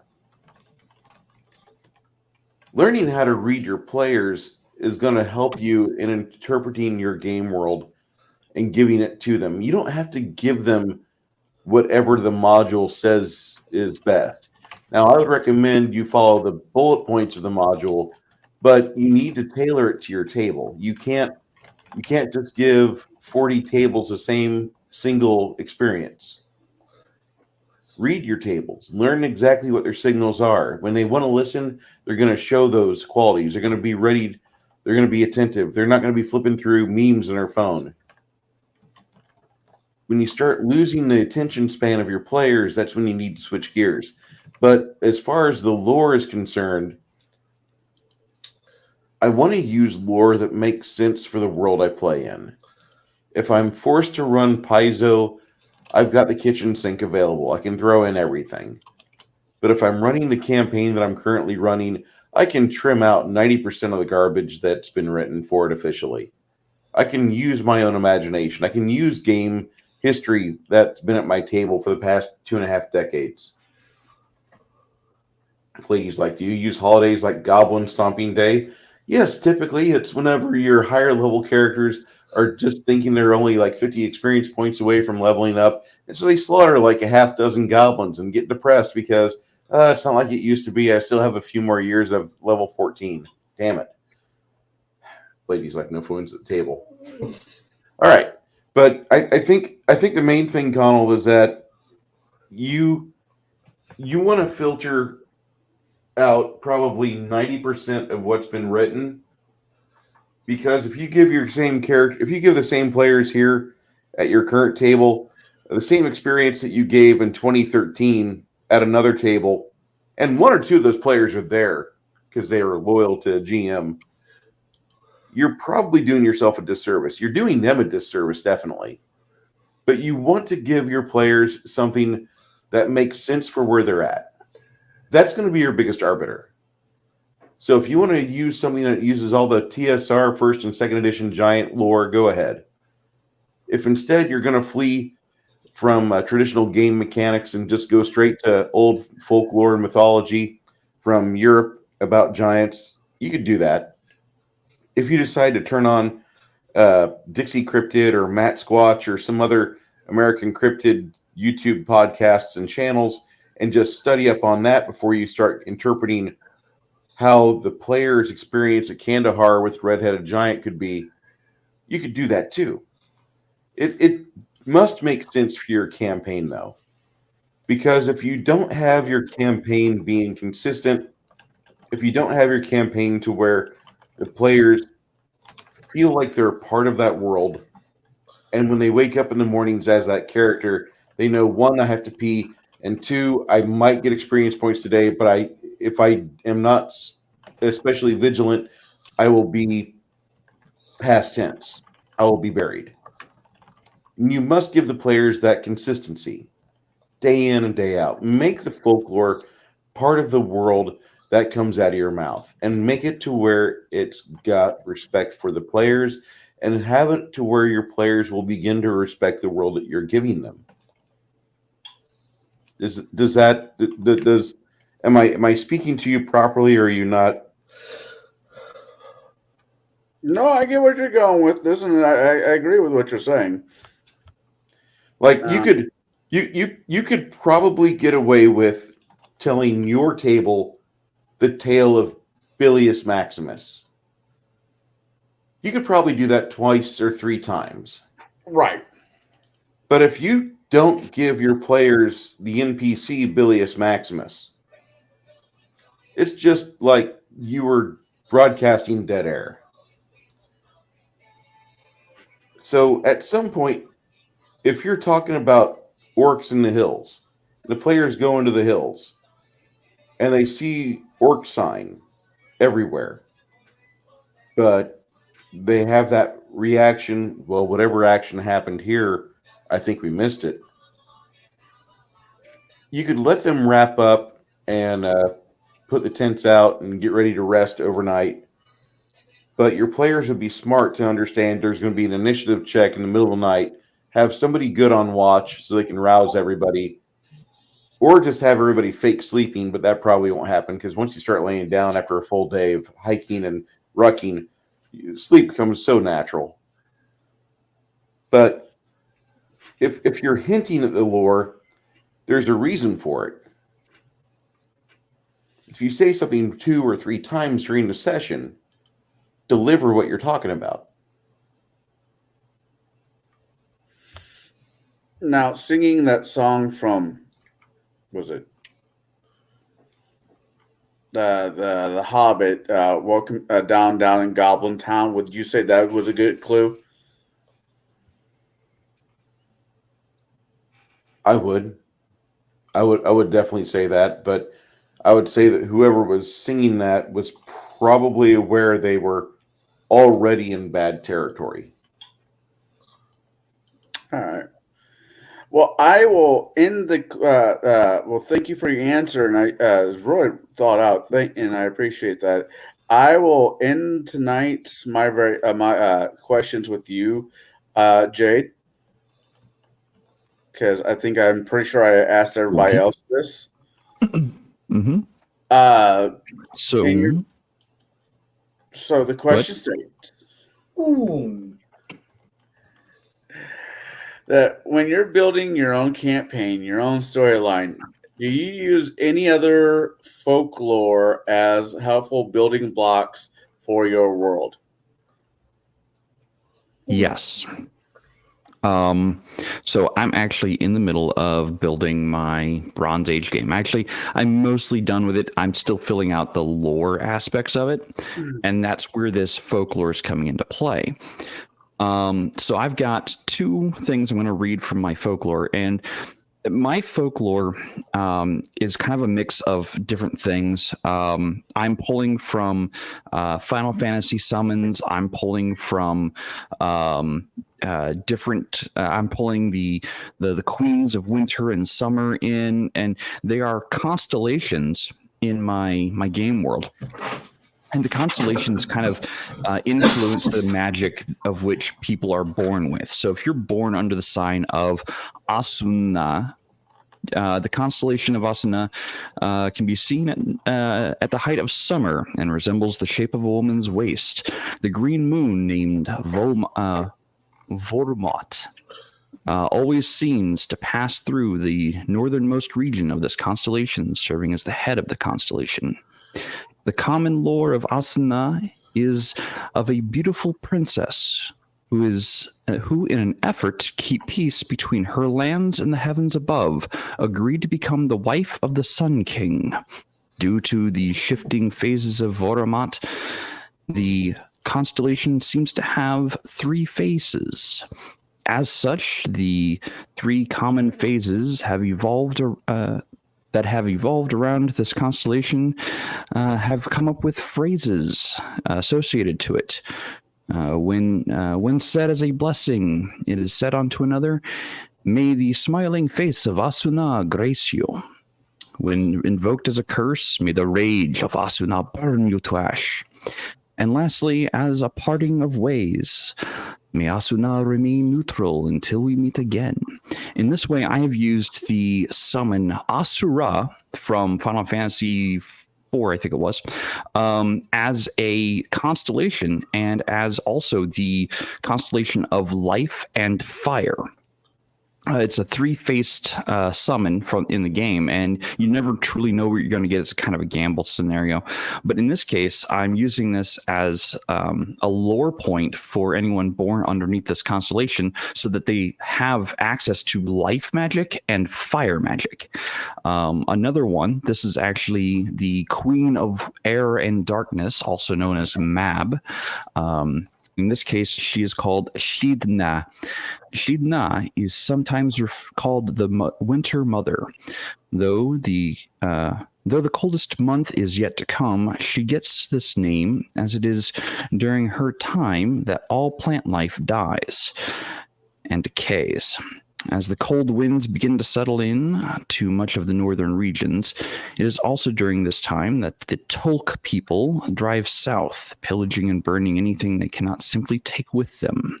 The story of Shidna is synonymous with tragedy and betrayal, set upon by the ancient enemy from the south and the Frostlands into the north. Shidna led those able and willing into the Frostlands, rather than stay their ground. And in the dead of night, Shidna sacrificed all of her people to instantly freeze the enemy and that pursued her in place, leaving them to remain for all eternity. As such, it is appropriately fitting that the constellation Shidna consists of three brilliant clusters of stars in a triangular shape, sparkling within a cloudy blue nebula called the Realm of Winter. So in this case, Shidna being Queen Mab, or a representation of the Winter Mother. The magic associated there is cold and death. Anyone born under this constellation is born with the knowledge of death magic and cold magic, and however they wish to use it.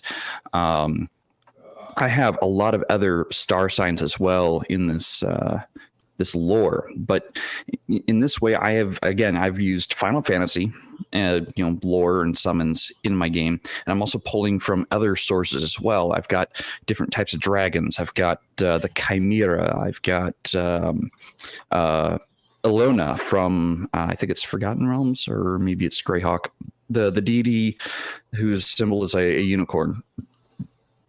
So I've got all these different things, and I'm pulling them in, and I'm making constellations, and I'm making lore that is tied to the world for these constellations and these beings. Did they exist? Well, that's for the players to discover and find out if they actually ever existed to begin with. Or, if, where does this magic actually come from? Does it come from the constellation, or does it come from somewhere else? And again, that's for the players to try to dive into and figure out as the game progresses. So, I mean, yes, I do use lore from other places and bring it in, but I change the lore significantly enough to make it part of the world that I'm writing in. And I think that's actually important. Like, yes, you can use lore from outside of the game world that you're playing in, and it'll work just fine. Like, just a direct port, that's fine. But if you can make the lore your own, you have a unique world at that point. You've got unique lore, even though people might be familiar with bits and pieces of it. You still have a unique enough lore in your world that you have connected, it to the grander, greater story, and players can then go explore that. That can actually be full-on quests and missions. Like, what is the source of magic? Well, let's go find out. Did this person Asuna actually ever exist? Well, there's lore associated with that being. Go read up on the lore, and then when they go research the lore, a lot of signs point to, yes, this person existed at one point in history. Okay, well, let's go to where they existed at and find out more. And along the way, they might find out that, yeah, the person did exist, or no, the person didn't exist. So I mean, and along the way, they'll discover more, either get more powerful or discover more things about the world, and it'll tie the players, not necessarily the characters, the players, into that world. They'll want to explore more of that world and delve more deeply into the lore of the world you have created. Okay. Yeah, that's really cool. That is really cool. Actually, not the way to do it. Well, that is my take of working folklore into your campaigns for this week. I would like to say thank you to the panel for putting up with me and my questions, as always. And I will give the reins back to the Bruce, for this is his channel, and he can let us dismiss us when he is ready. All right. Chimerian, I'm going to say, if you, I know you're not feeling so well, but if you wish to depart after saying what goodbyes you have and advertising the content you have on our Discord server. What? No, I'm sorry. You Okay. even say anything? I'm sorry. I can hear your voice, and it's not in that great a shape. I really don't want you to talk that much more, no offense. I'm trying, but yes. You've been putting up a lot of Kai's musings on the Discord server for Bruce's big-ass Pathfinder game, and I appreciate it. Yep. Anybody who has interest in game theory would be right at home for some game stretching exercises. And I recommend you go check that out on our channel right now. Hell, join in on the conversation, because I love having. If I say something that's interesting, join in on it. If I say something that you don't like, join in on it. It's honestly, well, maybe it has my name on it. It may be mostly what I just throw up at at truck stops or while I'm waiting for an asshole to dispatch me. It's just stray thoughts that are interesting that I don't have a chance to vocalize anywhere else often. So if it's inspiring, read it. Read it and tell me it's dumb or it's cool. Join in on it. Hell, post a funny meme. I do sometimes. Post a picture that's just silly. And we'll talk about, where that could lead you off into a weird-ass place. Have fun with it. Honestly, I'm bored, I write. If you're bored, read. If you're bored and go, that's cool, write, join in on it. The worst I can do is ignore it and continue on. But I'm probably going to bat it about and say, have fun. Give me an excuse to post the Holy Hand. Give somebody else an excuse to post the Holy Hand Grenade of Antioch. Give me an excuse to go stat out a caster rifle from Outlaw Star. Give me an excuse to go into why betrayal is fun, or why most of us are playing an inferior games. We're not playing some Elysium level or Exalted level games, because fuck it. I'm sorry, most of us probably want to do more than what we're doing in any game that we're playing.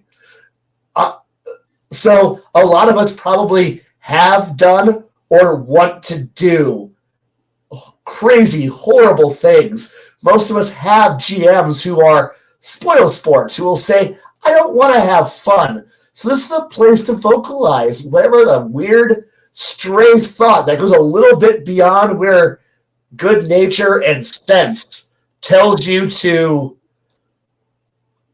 fucking, if any normal GM goes, that would probably not work there. Realize you're talking to somebody who probably has gone there and gone beyond that line and looks back at 20 years of going beyond the line and looking back at anyone who goes, I don't want to go over that line. And I'm like, grab and go. It's not that scary once you make the first step and drag that people to go. It's not so scary once you're in the deep end and know how to swim. And most of us know how to swim.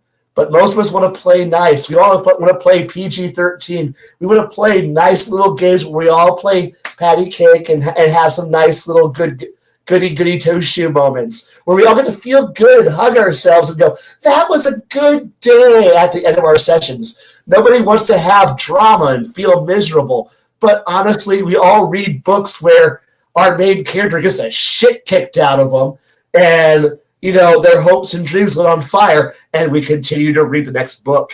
Here we are 20 books later going, keep kicking my main character in the dick.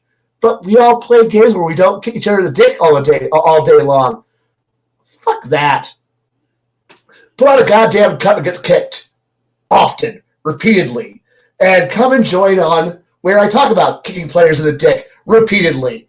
And having them go, that was fun. Let's do it again. Yes. Let's go beat the shit out of each other. Again. Next week. Thank you, Chimerian.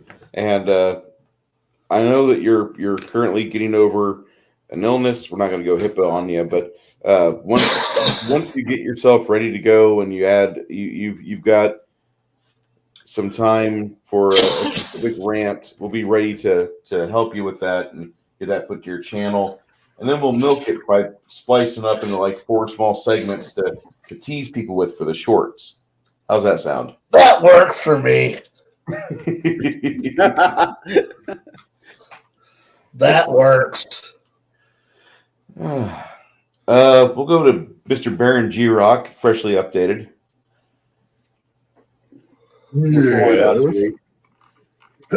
Yeah, I'm gonna beat a computer to hell, but yeah. But I'm sorry, is it my motherboard? No, it's not. I haven't.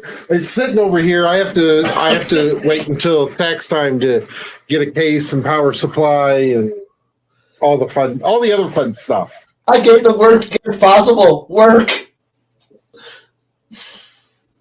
So yeah, for the upcoming week, I keep getting yelled at by my buddies who were in here earlier, NZ and American Hillbilly, that I need to come play more. So I'm probably going to be doing some streaming on the Twitch with some World of Warships.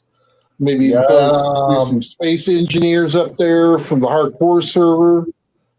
Because we're at that point now. We've got everything ready to go, and we're ready to launch off the planet into space. So with reavers and all kinds of other bad things to kill us. So yeah, it should be fun. Sounds like it. Sounds like a lot of fun. Fucking reavers. Yes. Cigar DM, Connell. Well, this coming Sunday, me and the other people I have in my show, I really need to come up with a name for this Sunday review, so I can say it and not feel too dickish. We'll be reviewing a book called We. It is a Russian novel. It is basically the first of its kind. It is a very post-apocalypse type book. It was written before. Well, you shake your head, but it is. I was going to say a positive Russian book? No, post-apocalypse. The book We. Oh. That I would consider a post-apocalypse, though. Well, we'll get into this coming Sunday, but it is. Oh, and by the way, you should call it this Sunday review. This Sunday review? Yeah, that's fair. Yeah, I like that. Well, we'll be talking about this book. It is the first of its kind. It was out way before 1984 and other books of its nature of that kind. And by the end of this book, I'm starting. I think that's right. I might be wrong, but Jack can correct us all because this is his favorite book. Will. With that being said, come join us on Sunday Review. Remember to bring your pink card, and we'll talk about this book.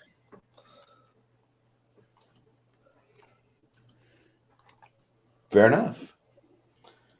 Mr. Shadow. Sir. You're continuing to update your playlist for why you continue the game, or what makes the game great, correct? Yep. Just did episode 20 today.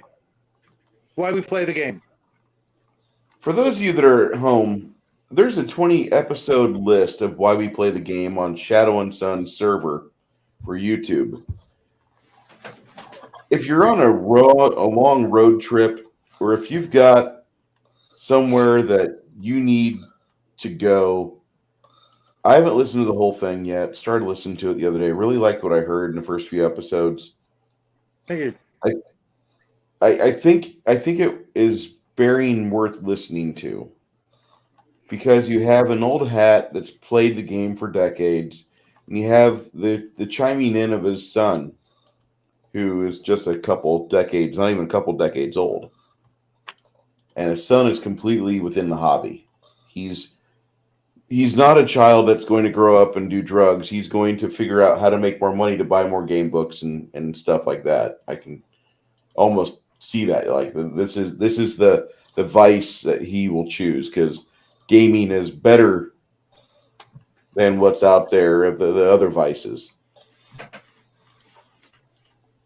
What other videos do you have on docket, sir? More of the same.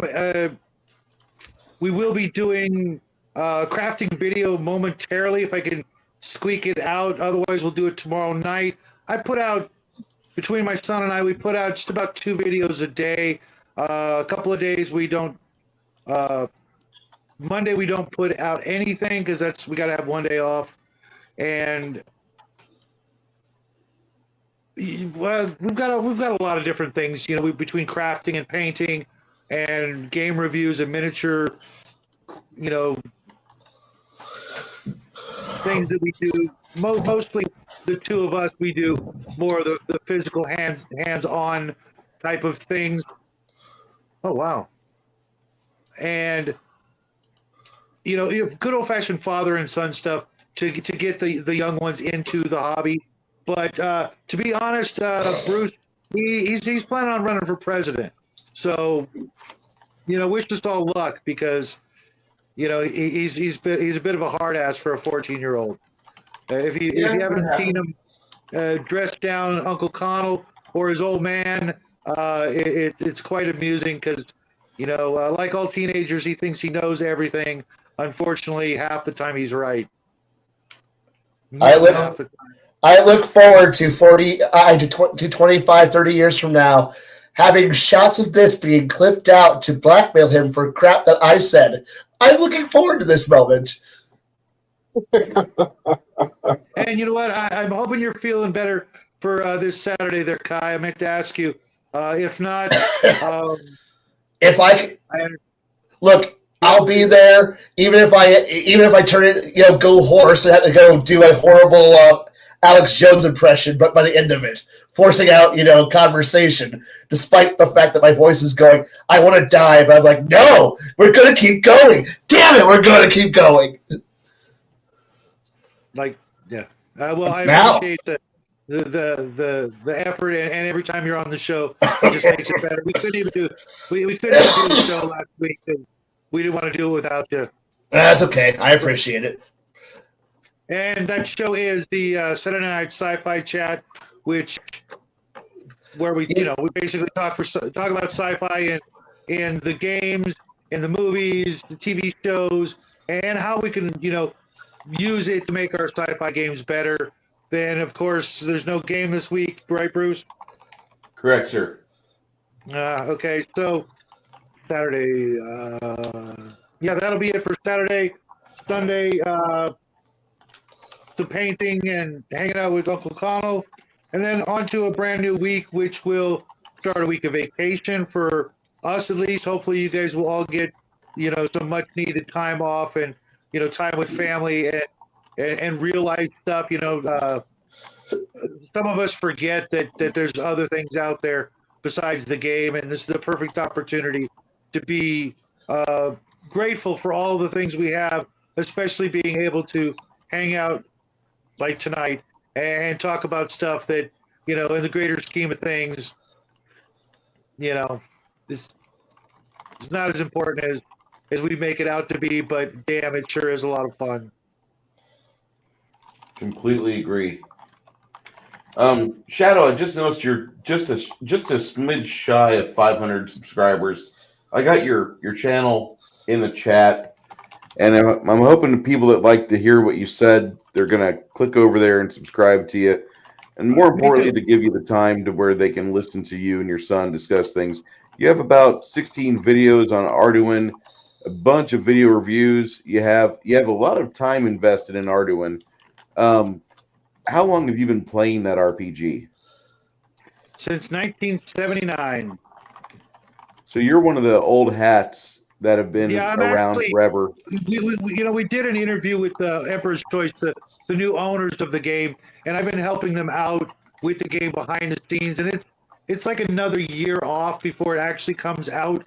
But for those of you out there who want a game with some balls and no pronouns, I really suggest you maybe pick up one of the cheaper, $15 books and give it a look, see what you can read about it online, because it's really one of the few things that have lasted as long as Dungeons and Dragons and remained virtually unchanged in spirit. Maybe some rule mechanics and things like that have changed, but the spirit of the game is still, in a word, gonzo. Maybe more so. Lots of balls, lots of testosterone, lots of scantily clad women, and all the things that make certain people's heads explode. So Jack won't be playing it. We'll see. One thing I will say also is in the link of both of our descriptions, Bruce and myself, we do have everybody's channels also linked down there. So If you want to come and check out any of the content, please feel free to go ahead and stop on by. Jade. Yes, sir. So as far as what I'm doing, most of my focus right now is on gatekeepers. Ever since the torch got passed to me by Max to run gatekeepers, that's where majority of my effort has been. Trying to conceptualize different topics each week. And coming up next weekend is going to be our roundtable discussion. So any masters of the game, according on the Discord channel, any of the masters on the Discord channel and gatekeepers are welcome to that roundtable chat. And it's where we discuss what we're going to be doing for the next month. It's actually how we schedule the month videos. Next week is going to be on Max's channel. And he's going to be discussing, random tables and why they, how to use them, why to use them, and such like that. I'm hoping I can be available for that one. Other than that, I just actually loaded up Minecraft Feed the Beast mod pack over on my PC here. And I recently learned that Feed the Beast has a Stone Block mod pack called Stone Block 3. It's so good. The last 2 Stone Blocks. Yeah, I enjoyed the last 2 Stone Block games or mod packs. So I might try to put some videos out on that. It seems to be relatively new. Released 17 days ago, updated 3 days ago. So I might start working towards that. And if somebody wants to multiplayer, maybe we can get a server going for that. Who knows? So that's kind of what I'm up to right now. I'm mostly focused on gatekeeper content, and that's kind of where I'm at. Okay. Just as your regular set of hands here between Kai and Jade, I will tell you that probably after this stream, I'm going to do about a 20-minute video, just a one and done. I don't like to edit. I don't like to do that. Even for these panels here, I just like to look at the questions maybe once, but not even really think much about it because I need to be honest whenever I come up with my answer. It might take me about 2 to 3 minutes to get to the answer, but I have to set it up properly. And if I overthink it, it's not a genuine response. It's not a genuine on-the-fly response. And I'm sorry that I'm not as quippy or as YouTube ready as so many other channels out there. But I think the amateur stature of this channel is definitely one of the strengths that we have here. The honesty is what we're going for, not for the campiness, not for the canned responses, not for the crappy gray flavor text that we read aloud and bore you to tears. I'll be doing some more videos for Dungeons and Delvers. I should be wrapping up the classes this weekend. Put about 5 videos out so far. Should do about another 3, and that should wrap it up, and then go into the rest of that book piece by piece. That is a really good RPG system. If you've not seen my content on it yet, I do have a playlist set up on my channel. This weekend, aside from that, no game for me, so I will be focusing on that and taking care of situations around the apartment.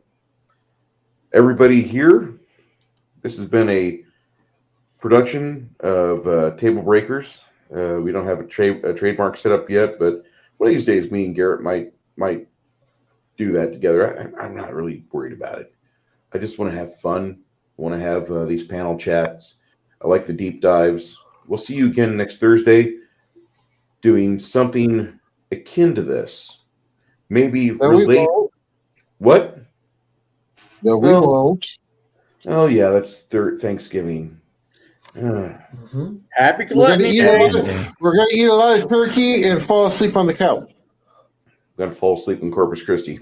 Okay. I have two different dinners to go to. I'm going to be fatter than fat. Kai, I just want you to drink a lot of liquids and get your voice back to where it needs to be. Yeah, I want that too. I want somebody to tell me to drink a lot of liquids. That'd be fun. Yeah, your voice is fine. But mine wanted to be alcohol flavored. Eh.